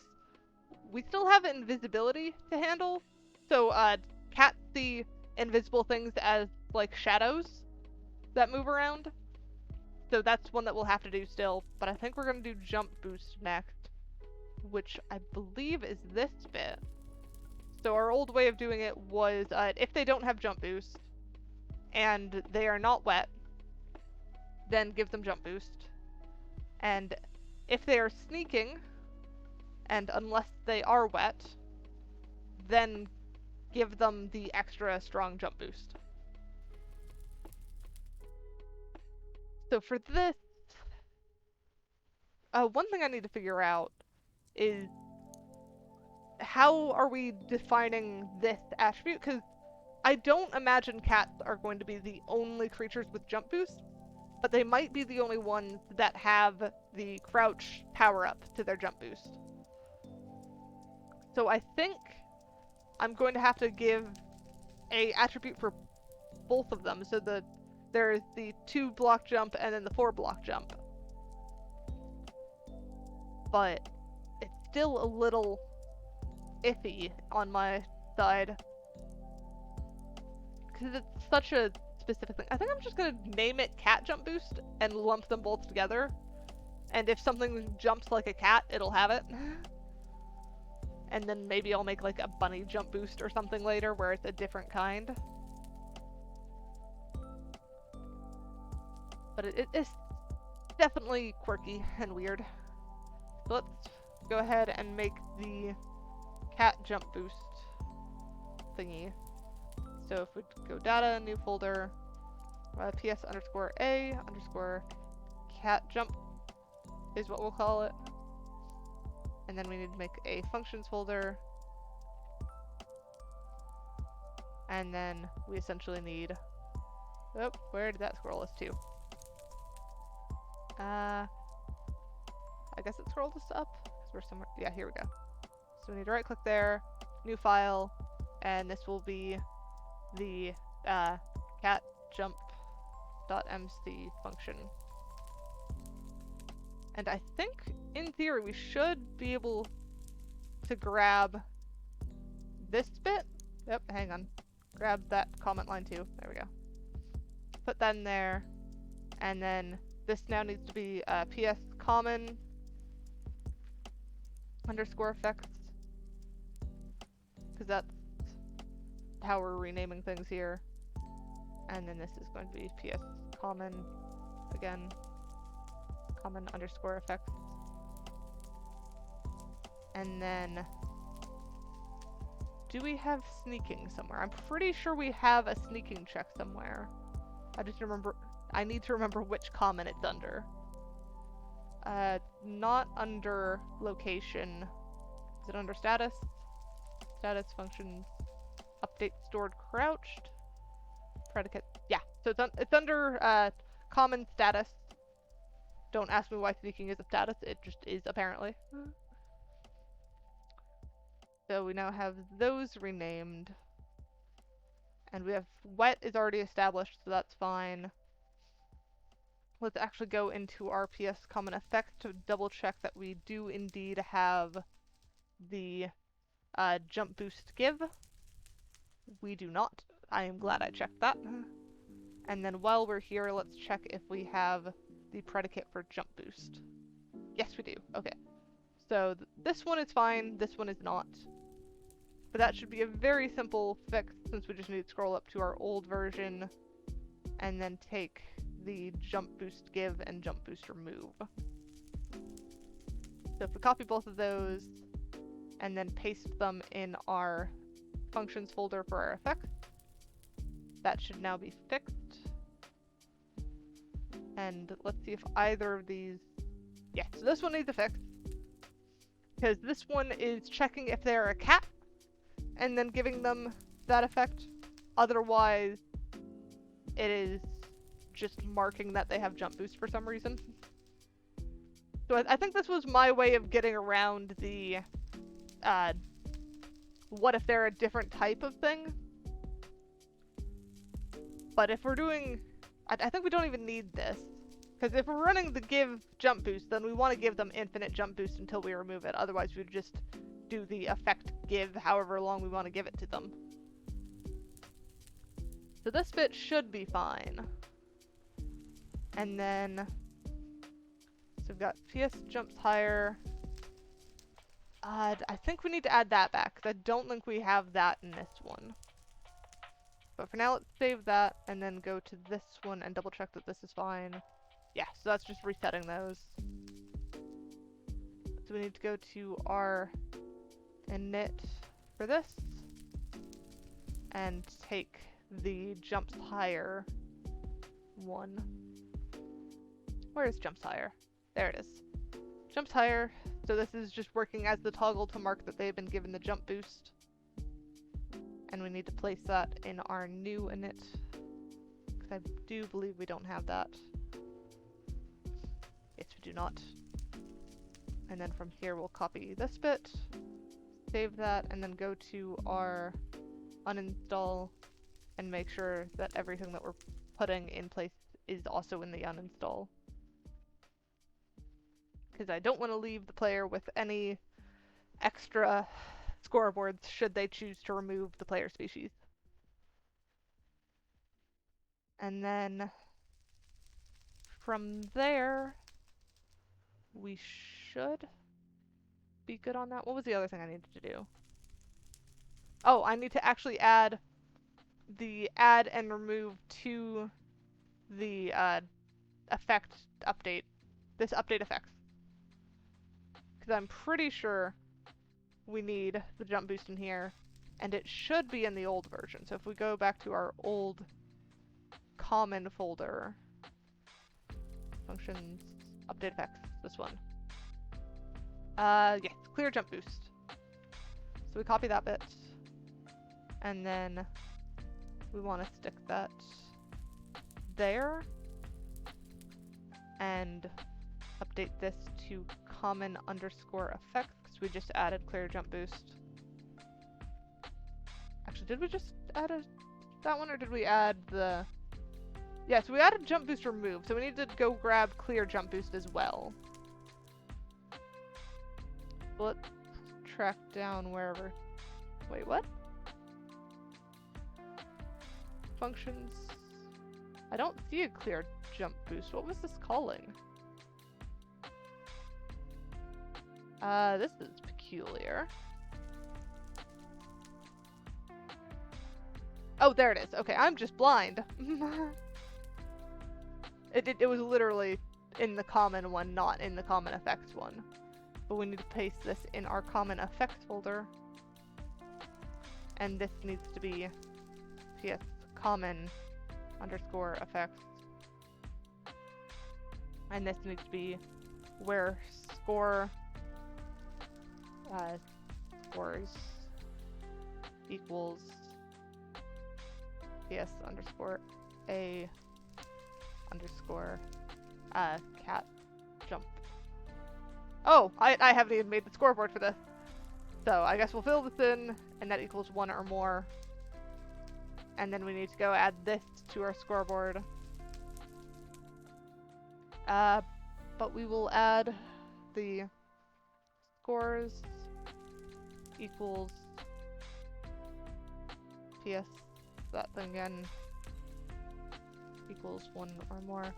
And I forgot that this one was if it was not that. So we actually needed this one to be 0 or less. So if it's negative, I don't know when I'd ever do a negative, but we'll just make sure it's there.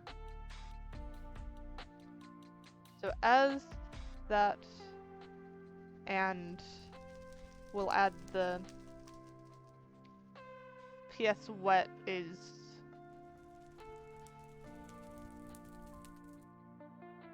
one or more. So then we can get rid of that unless and simplify the statement. And then we'll do switch that to common underscore effects jump boost remove. So that should be fine now. Ah, yes, we have, oh no, that's 1.3, so that's fine. So we need to go to our init, and this is our correct init. So we'll copy this bit, and then go grab our new scoreboard from here, since we just wrote it there. And this is going to be cat jump boost. Save that, and copy this bit to the uninstall. And change the add to a remove. There we go. So that should change that. And then we need to do the jump boost give. Is that specified as that? No, it's not. Okay. So that's not specified either. Oh, do we want to specify this? Because, okay, so yeah, that's fine. Because that's specifically from the species that have that, and then this one is for when they're wet, which is still correct. So I think that's good. What we're missing is the actual call from the main, I believe. So if I close the init and uninstall, and do I need anything on this one? Jump boost. Yeah, that's all fine. That's what we have. Jump boost give is correct. Clear jump boost is good. Update effects was what we just did. And we've already done the jumps higher, so that's fine. We've finished with that one. So the main function that we need to do now, and it's because this needs to call the actual jump boost bit. So if we go back to our jump boost ability, where is that? Over here? Where is this? Right there. Cat jump. Right, so this is literally those lines that we pulled from the cat species. So in this case, we're going to go to our main function and... Wait, why do these have a line between them? Those do not need a line between them. So this is going to be check if player needs cat jump boost. And then with this, we're gonna go and do execute as anyone who is scores equals ps underscore a underscore cat jump. Hang on, did I not just add that to the init? Yeah, PSA underscore cat jump. So where they are, cat jump equals 1 or more. Then run function, what was it? PS underscore a underscore cat jump colon cat jump, right? Pretty sure that's what it was. Cat jump, cat jump. PSA cat jump cat jump, correct? Okay, so that should run it. So let's go ahead and reload our file and give this a try. I'm sure I'm gonna hit some silly thing that I've forgotten to do, but we will give it a try. Come on, copy correctly. Surely I know how to copy a file, right? There we go. So that's over there now. And then we can switch to our testing world. And go back to game. Reload. If I can type. There we go. I swear, if someone's watching, my ability to type goes down by like 80%, and it's just so annoying. But hey, surely if I do it enough on stream, I'll get over it, right? Why are you over here? As soon as this reloads, I am dropping you off the edge. Just wait for it. It is coming. You know it is. But you cannot run because the game is frozen. Because I am reloading. Come on. Almost there. Not responding. Surely it's not gonna crash, because it's... There we go. Okay. Pick you up. How heavy are you? Good lord. And then... There. Okay. Why am I so slow? I am so confused. Oh! It's... I'm pretty sure it's because I was... No! I don't know why I was slow. I'm fine now. That is bizarre. Either way. So we've got the no fall damage working, so let's test out the scoreboard. No, scoreboard, not schedule. Scoreboard.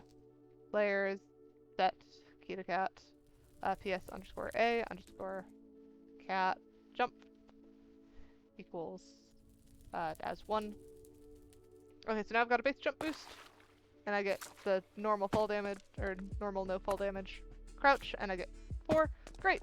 So now I can easily jump fences, and as long as you're not doing like back-to-back jumps, you're fine. So that is indeed working properly. And then let's run the test of if I'm wet. Do I now no longer have a jump boost? Yes, I now no longer have a jump boost until I get dry. So I could like go over here and shake it off, or I could start flying and shake it off that way. And I believe, yeah, now I'm no longer... Nope, I am still dripping. Okay. I got more submerged than I thought I did, I guess. Yeah, okay. So now I'm good, and now I have my jump boost back. Both of them. So that is working perfectly as intended. So super happy about that. And now I can move on to one of the other bits. Which bit do we want to move on to next? Because we've gotten no fall damage. We've gotten jumps higher and less wet. So there's still speed at the cost of hunger, speed when hurt, night vision when crouching, disarming nearby creepers. I feel like I want to properly rework and see if I can get something better, because right now, the closest I can get with the mod pack we're on, due to it messing with how creepers run away from cats, is that the creeper will like fizz up and expand, but it won't explode until you walk away. Which I guess is reasonable enough, but it doesn't quite work with the creepers running from cats. Because ideally, you would want them to properly run, but you never know with that kind of thing. And then, let's see, what else do I need to do? We could do the invisible players as shadowy things. But that one's unfortunately in the current version, the 1.0.3 version, is kind of annoying when you're a cat. Because if you go invisible, you still see the shadow bits on yourself. Which, it's a nice reminder that you're invisible, but it's also kind of vision blocking at times. So it's a bit of a pain. I think for now, speed is probably what I want to work on next, just because it's going to be simple. Well, I say simple, but the speed when hurt kind of thing is a little wonky. So let's go ahead and switch to our 1.10 version. Oh, I forgot to switch over to the coding. There we go. Now you guys are on the right one. So then we need a new data folder. We'll do new folder, ps_a_ speed boost. I mean, this one's a bit weird because it's literally just that when sprint boost. Let's do sprint boost because it's a speed boost only when they're sprinting. It was literally just to make them feel more like reasonable cats. Because cats in the game are really fast. So, yep, nope, hang on. There we go. So new folder, functions, and I need more water. Alright. Had my water. So then the bit that we're trying to pull out of here is this speed plus hunger, which actually has an additional thing where if you're wet, you'll go a bit slower. That's again to kind of try and balance this out so it's not just overpowered. But cats specifically have less health too, so they have the... They are very much the I'm gonna run away from danger species. They get speed boosts and jump boosts everywhere, but don't really have much in the way of health or attacking. Which is kind of why I like them, because I'm not a big fighter when it comes to Minecraft. I can take down, like, actual mobs and stuff from time to time, but I'm not, like, out hunting players or anything. Do we have the sprinting predicate already? Because that's what that's using. I think it would be under status. Yes, we have the sprinting one under status. So let's go ahead and copy these ones. And then go to that new folder that we made. What was it? Sprint boost? Yes, this one. Then we will add a new file here. Sprint boost. And it should basically just be this again. Oh, it might help to make it an actual MC function. .mc function. There we go. And so then this is going to be common underscore status. And this one is common underscore status as well. And it will run function sprinting. Okay, so we need to add PSA sprint boost there. And then, oh right, this one is using a speed mod. So it's essentially like it's using an attribute that is a modifier, if I recall. So this will stack with other speed boosts that you can get in the game. So like the swiftness effect, the like any like soul speed as well, all that stuff, it will stack. So it's quite funny in my opinion that cats can just get super fast if they wanted to.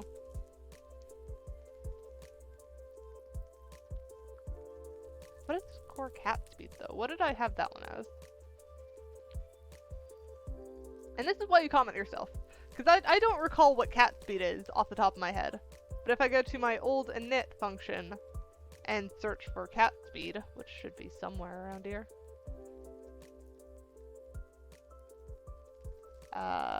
Where is it? Cat speed, this one. So adding toggle for cat speed bust. Misspelled boost there. 0 if there is no speed boost. Okay, so this is literally just marking it so that if we need to take it away, we can. So we definitely need to add that back in. I don't know why it's below soul steel. That's a bit weird in my opinion, but whatever works. So we've got that, and we need to pull in the cat sprinting thing, so this bit. Wait, what is... Oh yeah, that's for night vision, so we can pull that in later. But this one is the one that we strictly need to copy and have the equivalent of in our actual thing for our speed boost. So in this bit. So this is checking if wet and if cat speed, so we still need to add the cat speed. Oh, then this is doing cat speed mod 1 and speed mod 2. So those are two more that we need to pull in. But we also need to change these to sprint boost. So sprint boost that. And sprint boost that one. And then it's going to give them hunger. So it'll make it so that they can go faster, but only for a shorter time. So let's go back and grab those cat mod 1. Why is there a cat mod? Oh, right, cat mod 0 is probably to remove it. Let's pull all three of those just in case we need them. And then paste them in this one. Paste. So then this is now pulling cat speed mod 2, cat speed mod 1, and it's still tying to the correct place. And this is doing the actual attribute and setting the scoreboard for the value. So since this one is 0, it's removing the attribute which has this UUID, so that's what this big crazy number is. And then this one is... Which one is this one? Okay, so that one's that bit. Oh, so this is where it's happening too. So this is doing the... If they're not sprinting, and unless they've already been removed of the cat speed, then do this one, but that needs to be sprint boost. So that should be functioning. We just need to add the actual scoreboard for the cat speed detector. So let's close that. Close that. Don't need cat jump anymore. So I need my init. And then I need to go to the other init. Oh, so that's not where I need that. This init. So we need to take this cat speed one and tack this on to this bit.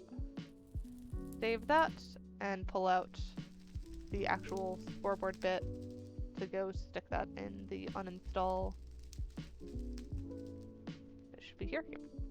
After jumps higher, and change the add to remove the uninstall. There we go. So that's added.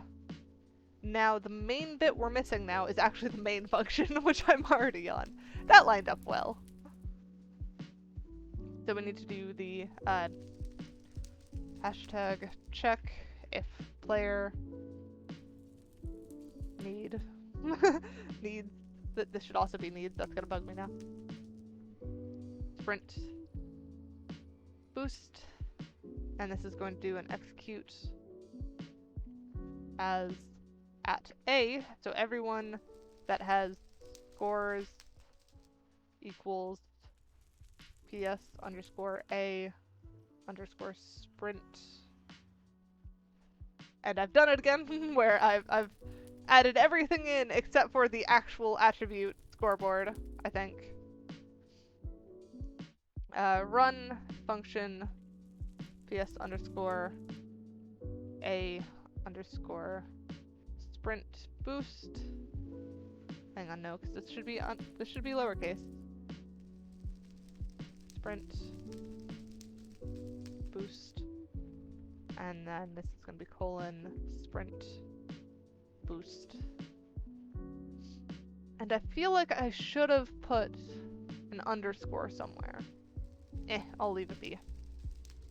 So let's go double check that this attribute is in there, because I'm not convinced it is. I think I may have forgotten it again. Yeah, so there's just the cat jump here. So we need to copy this and put in the sprint boost version in there. And then this is going to be sprint boost, so save that. And then add this to our uninstall. So go back to our uninstall over here, scroll up here, there we go. Yep, nope, not all of that. I want to copy only this bit. There we go. Just save that there. And I think we should be good now. In theory, this should now be a actual working attribute, just like the cat jump was. So let's go ahead and push this to the actual game and give this a try. If it doesn't work, we'll figure out what I did wrong. To paste that there. Switch over to the testing version. And reload. I almost thought that was like an entity over there. It looked like a golem of some kind, like a modded golem. And I was almost like ready to freak out that there was some kind of mob that I didn't recognize in my testing world. Cause like I'm used to the falling crabs and I'm used to the little goblin traders that come by. I'm not used to random golems. Those seem a little bit more unnerving, I think. I don't quite know what I would do about them though. Well, I guess I'd switch into creative mode and just go, nope, you're going away. Once I figured out what it was anyways. Alright, so I've got the species data pack reloaded. So I should be able to do a scoreboard, players, sets, key the cat, and then we want to do the PS. Okay, I typed PS backwards, but it got what I wanted, so I guess we'll go that. And then if I try sprinting, that looks like a speed boost, but I don't have hunger.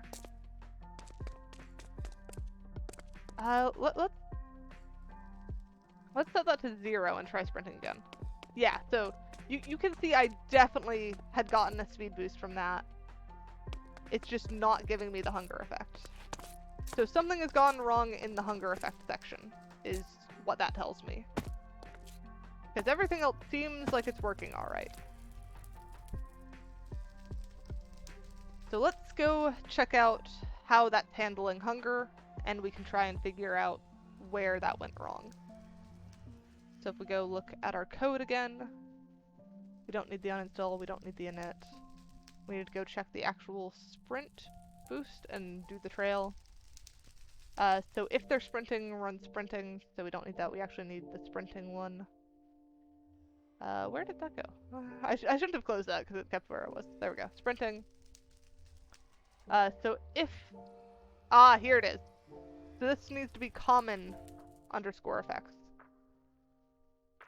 Did I make any other silly mistakes in here? No, because I already picked up those. So it's just this one that was weird.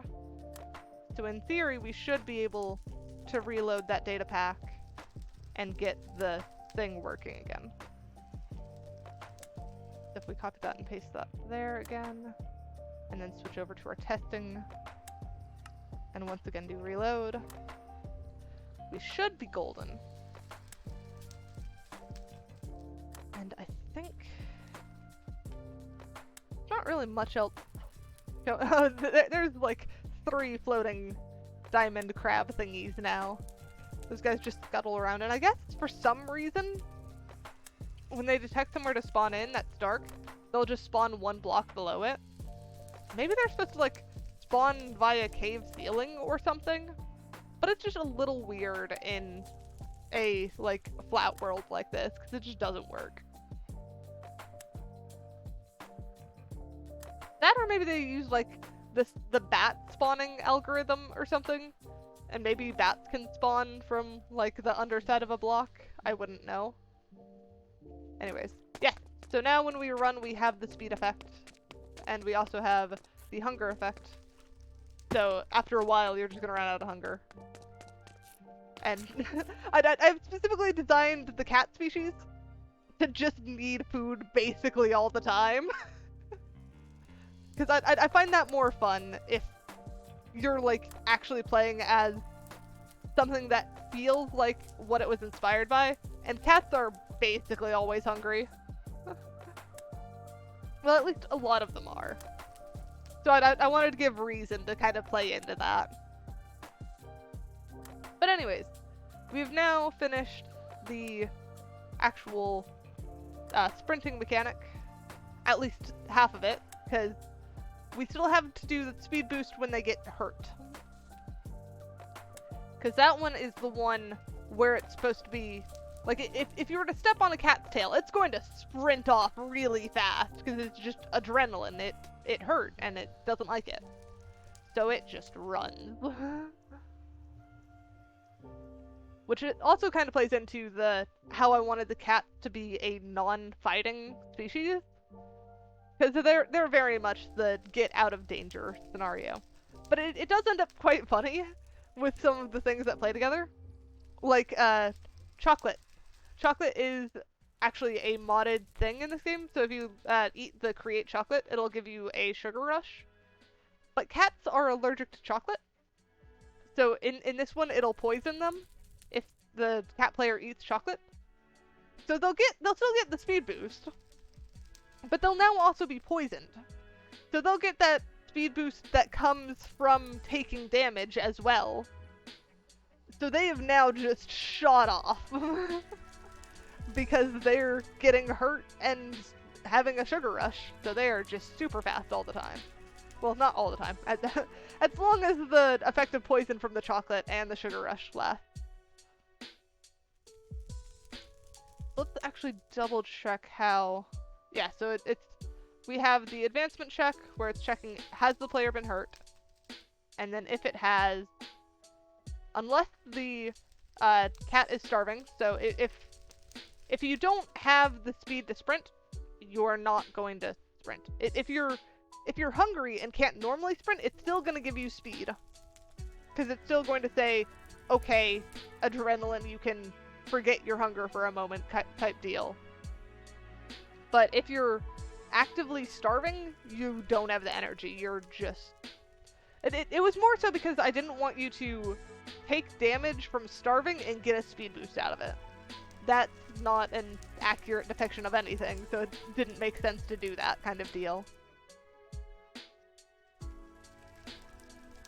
But I think this is just one line. Oh, one thing I might want to consider is switching this to a modifier, because right now this is an effect. And the other one that we did was a modifier. But I think... So the effect still works whether you're walking or sprinting. So a modifier is probably the better way of doing it so that it can stack. The question is if I want it to stack. I guess since it is adrenaline, I'll allow it to. So we'll have to switch that to a modifier. That means that we're gonna have to do the cat speed mod style thing with the adrenaline setup.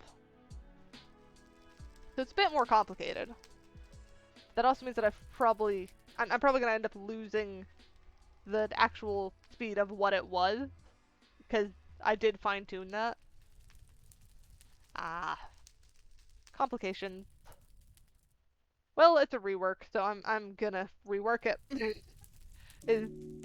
That's basically how this is going, where if there's anything that I did the first time that I'm kinda iffy on, now is the time to redo it, because I'm gonna be so swamped with doing other species down the line, like bears and wolves and merlings and endermen and all of those things.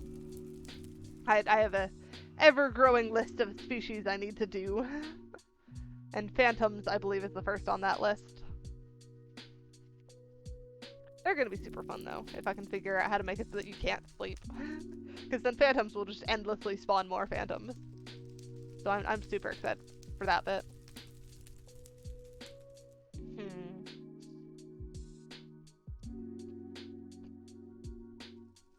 So I think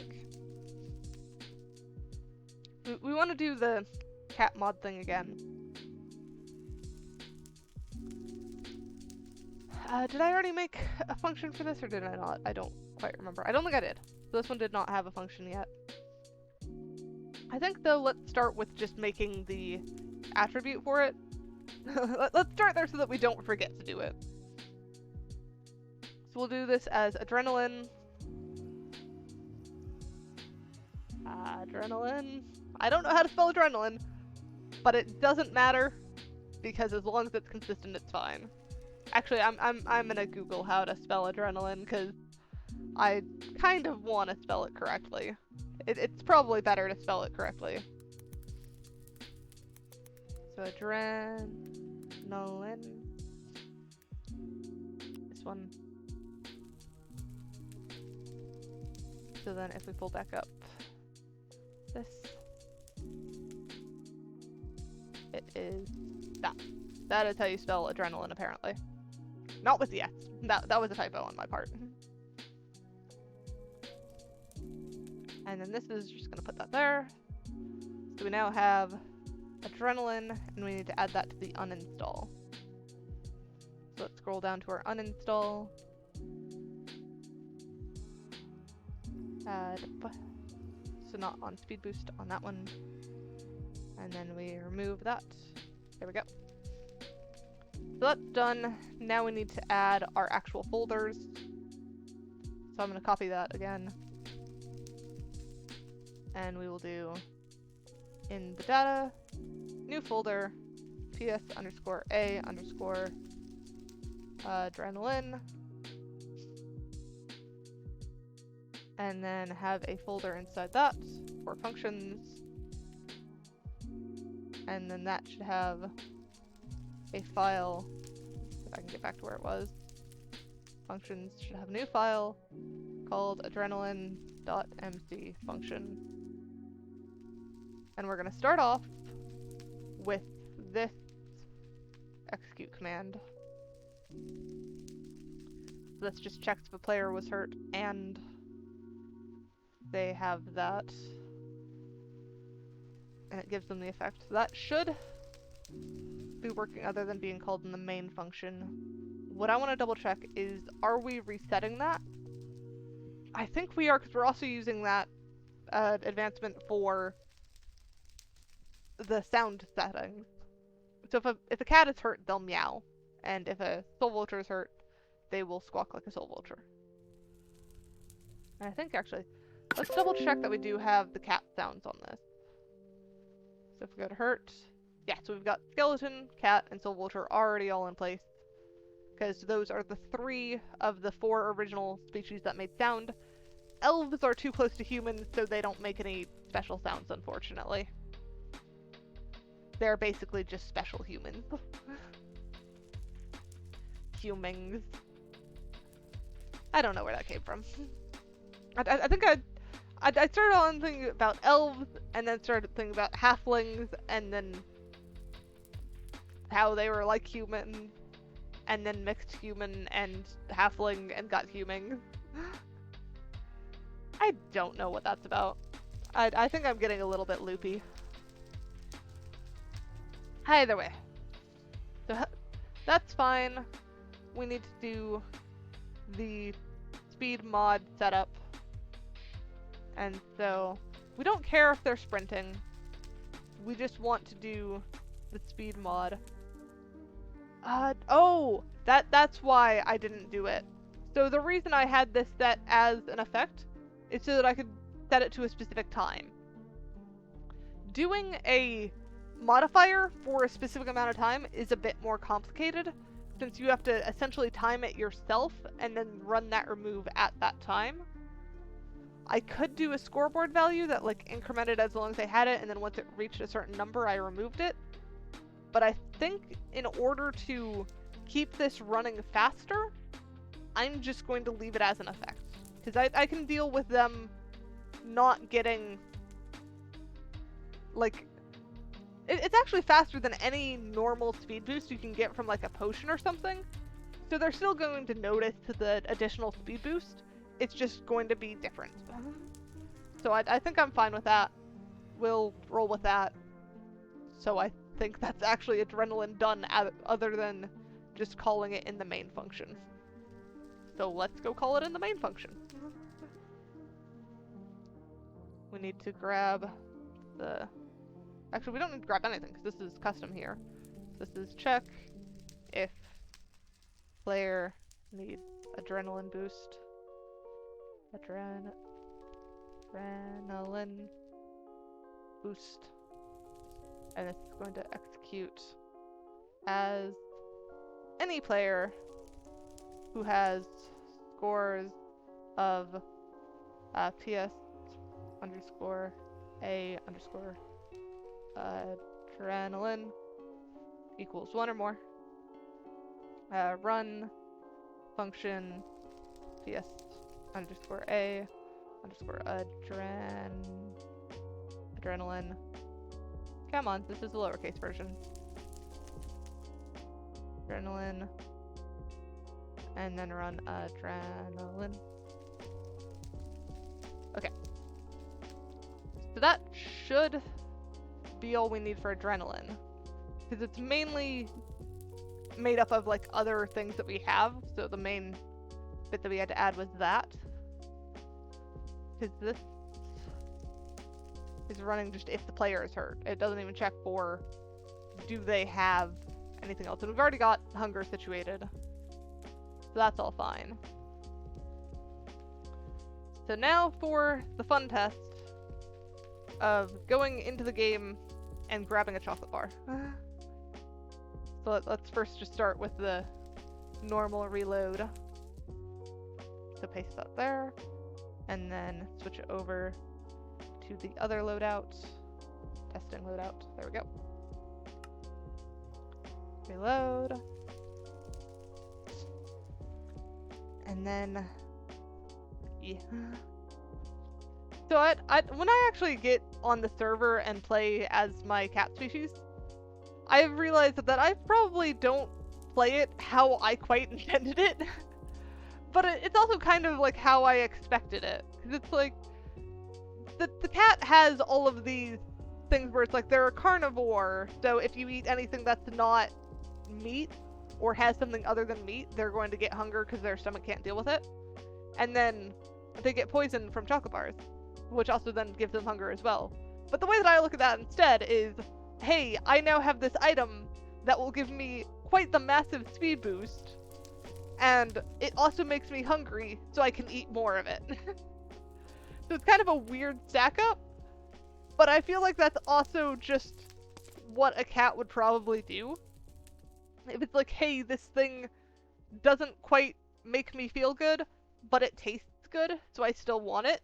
I know people are like that. So I definitely see that happening. So, adrenaline, set that to 1. Alright, so now let's give Kita Cat chocolate. Let's try create chocolate. Chocolate glazed berries, I think should work. Oh, I haven't given myself the chocolate thing, so that's not gonna work. How do I hurt myself? Because I'm currently a soul vulture as well, just because I like flying. So I can't stand in fire because I'm fire resistant. And I don't have fall damage, so I can't hurt myself that way. I could drown. I could sit here until the bubbles go and see if I get a speed boost. Oh, I can shoot myself with an arrow. That's a much better one. So let's slash give Kita Cat bow, and then give Kita Cat arrow, and we'll do 16. Alright. Where did that go? Whoa, that went far. I didn't see a speed boost there. Yeah, that's not giving me a speed boost. Did it not count as hurt? No, that definitely counts as hurt. It's so weird to be testing the cat species stuff and be hearing a soul vulture because it hasn't been set up to play the cat sound. Come on. Yeah, it's not giving me speed boost.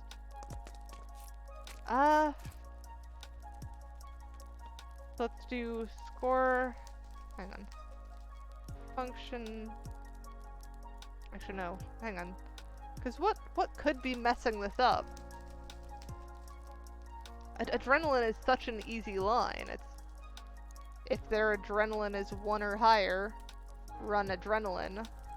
And that's checking this every tick and saying if they have been hurt and they're not starving, run that effect. Which I actually need to move this to a, like, separate thing.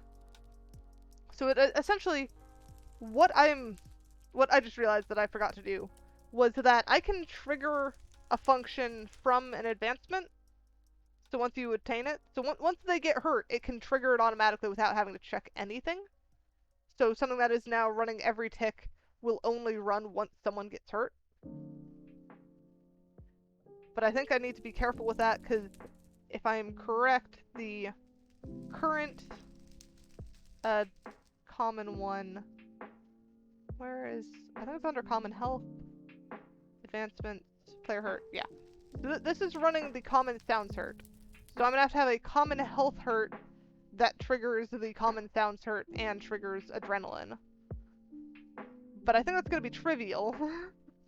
What I'm more worried about is why is this very basic function not working? So I guess let's first check if it can even recognize that function. Maybe I've typed something wrong somewhere.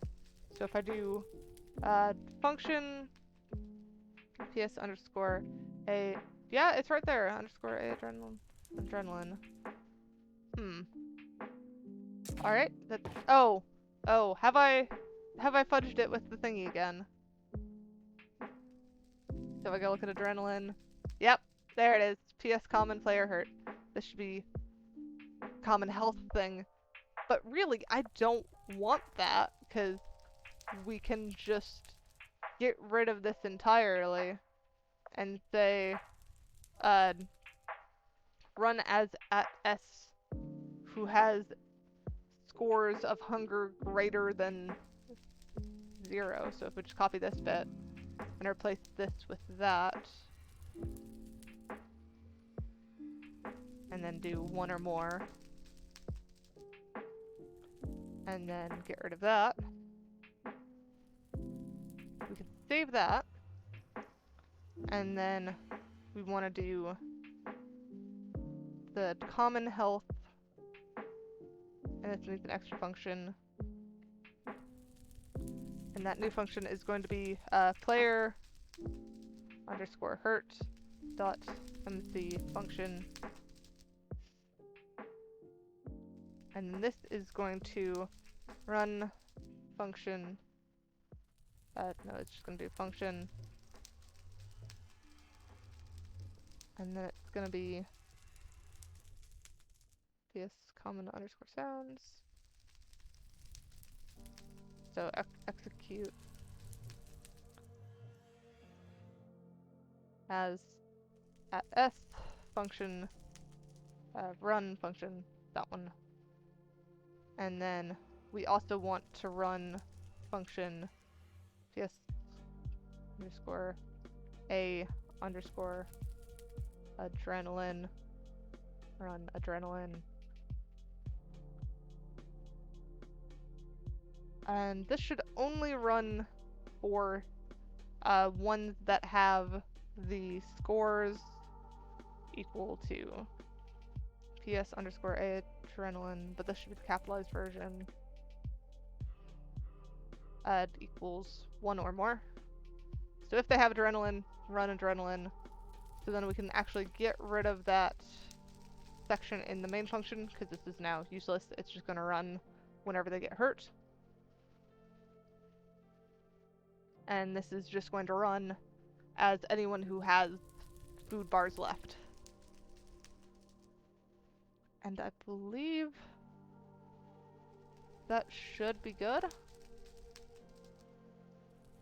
Because now we've got PS. Oh, we still need to do the actual, this now needs to do PS common, health. And this needs to run player _ hurt. So that should be fine. Oh, I forgot. This only triggers if an entity hurts. Well, no, it can't, because... Okay, so this is a weird one, because it's labeled as entity hurt player. But we've seen from the thing that if it's on fire, or if it's fall damage, it'll still play the sound. So how this advancement is set up specifically does not care about what entity it is, because it just doesn't check the entity. It just checks were they hurt. So this should be fine. We should be okay here. And I keep saying should, because I don't make promises until it actually works. Until I have seen it working properly. So we'll put that there, and then switch back to our testing and give this a reload. Test game. Reload. And we've got plenty of arrows, so we should be able to check if our... Because if our sound breaks, then we know that we've broken the advancement. If the other one breaks, it's still something with the actual speed function. Because we should have both active right now. So in theory, this works. But that's a lot of in theory all the time. And that still looks like a golem to me. Just right there. Ah, well. Maybe I should just make a golem. And then I'll just be like, well, that looks like... Oh, I have crashed something. Huh. Well, I will get the game back up and we'll see if I can not crash out of the world. So it looks like it was just the game that did, not... Like, it wasn't the full game, it was just the world. And it wasn't caused by some weird entity this time. So we should be fine to load back in, unless I've somehow managed to corrupt the player data. We'll see what happens. This is unfortunately part of the Datapack process where you just might break something. You never know. Luckily, Datapacks are tied to saves, so as long as you start testing it on a test world that you don't really care about, it's gonna be fine. And if worse comes to worse, you remove the Datapack and see if that fixes it.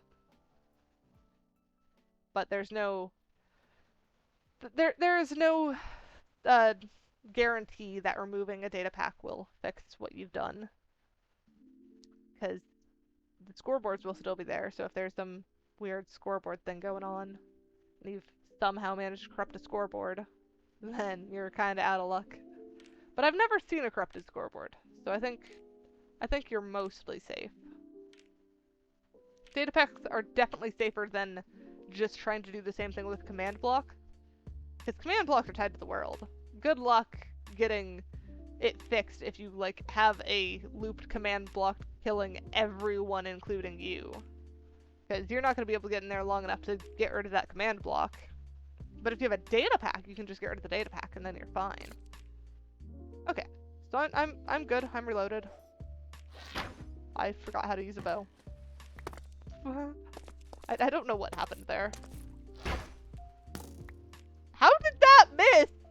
How did I miss with that? It was right there. There we go. Okay, so I got the speed boost, and I took the damage down. And let's watch my effects a bit closer.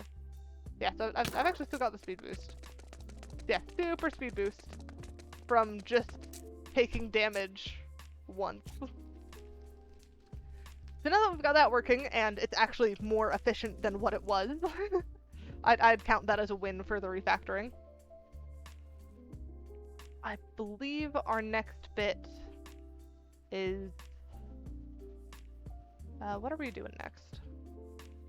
Because we've now got no fall damage is done, jump higher is done, speed at the cost of hunger is done, speed when hurt is done. So we've got night vision when crouching, disarm nearby creepers, and seize invisible players. That's actually quite a bit that we've done today. Especially with that tangent that we had earlier about, like, whether swordfish actually stab things and all that stuff. So, definitely a fun day in terms of what we've actually been able to accomplish on this stream. I'm trying to think which one, if any, we want to finish tonight, because it's getting kind of late. So we could wrap it up here, or we've got, like, another 15 minutes that we could maybe do, like, night vision when crouching, or, yeah, disarm nearby creepers is too complicated, especially if I want to rework it, so we're not doing that one tonight. So it's either the spawn particles at invisible things that only cats can see, but I'd want to, because my main issue with this is that it's doing it forced for a cat, but I want to force it for any cat that is not the one who is invisible. But that gets to be complicated when you have multiple cats that are invisible and you want them to see each other but not themselves. So it's kind of like the how do you do that? Because you need to do a select all players that is not me, but have that me be unique. Maybe I can do a grab the UUID and pick ones that don't have that UUID, but that's going to be really slow because that's checking NBT data. And NBT data checks are slow, especially for something so, like, specific, where it's like a string. I mean, I could just live with it, or I could just adjust the particles so they go a little bit behind the player instead of right where they're at. That should at least reduce the seeing them. So I might do that. I might just have it so that they're slightly off and then less obtrusive, and then you can still see them on yourself, and it hopefully won't block your vision as much. But I think we'll change it to, or from the tag cat to whatever attribute it is, because that's one of the reasons why I like this so much, is you can tie the attribute to whatever species you want. You don't need to go through and update everything. It's tied specifically to that attribute. So I'm glad we've gone that route. And then, so it's just the invisible things, the night vision, and the creepers.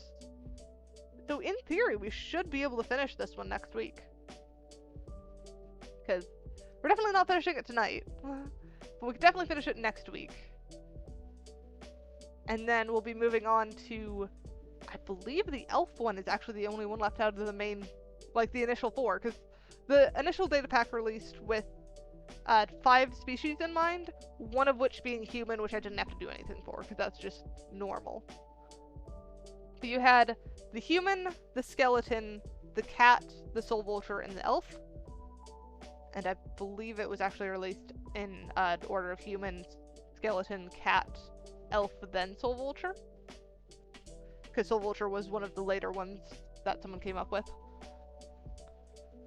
But we're almost at the point of it being reworked to where it was.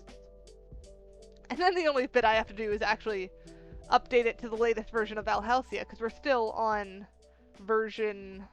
what version is this for the server? Let me double check. Where is it? That's in the announcements channel somewhere. Version 3.3.2a, and Valhalsia is on version, where is it? That's Fabric version. 3.4.1. So we are a couple versions behind at this point.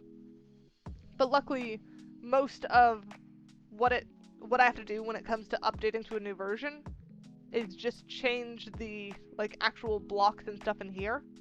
and I've gotten in the habit of keeping a spreadsheet with everything that was there, and then I can just copy everything that is there now into a new spreadsheet and do a VLOOKUP to fill in anything that was there before, and then go through manually and say, like, is this chocolate? Is this iron? Is this a tree? All the things like that, where it just has to overlay with everything. But if we continue on this pace, we should be able to get the complete rework done in 3 weeks. Because so far we've been doing a species every 2 weeks, because I'm mainly only working on it on the stream. So with that, 3 weeks isn't too long for getting this in place. And I'll probably do the updating all of the JSON stuff off stream and getting it updated to the latest version.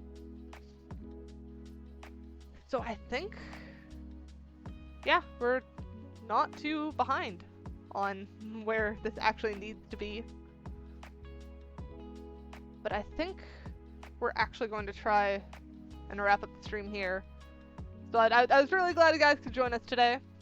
Next stream is going to be on Sunday. We're going to be playing City Skylines. And our Tuesday stream is going to be our usual Planet Zoo. This data pack will be back next Thursday. We will continue and hopefully finish working up on the cat species. So we'll be doing the invisibility as shadowy things, the night vision when crouching, as well as disarming nearby creepers. So we'll be doing those next Thursday. And I believe on Tuesday is the one that I'm also excited for, because we're going to be working on our plaza for our guests next to our Gariel habitat. So tune in for that. And I will see you guys next time.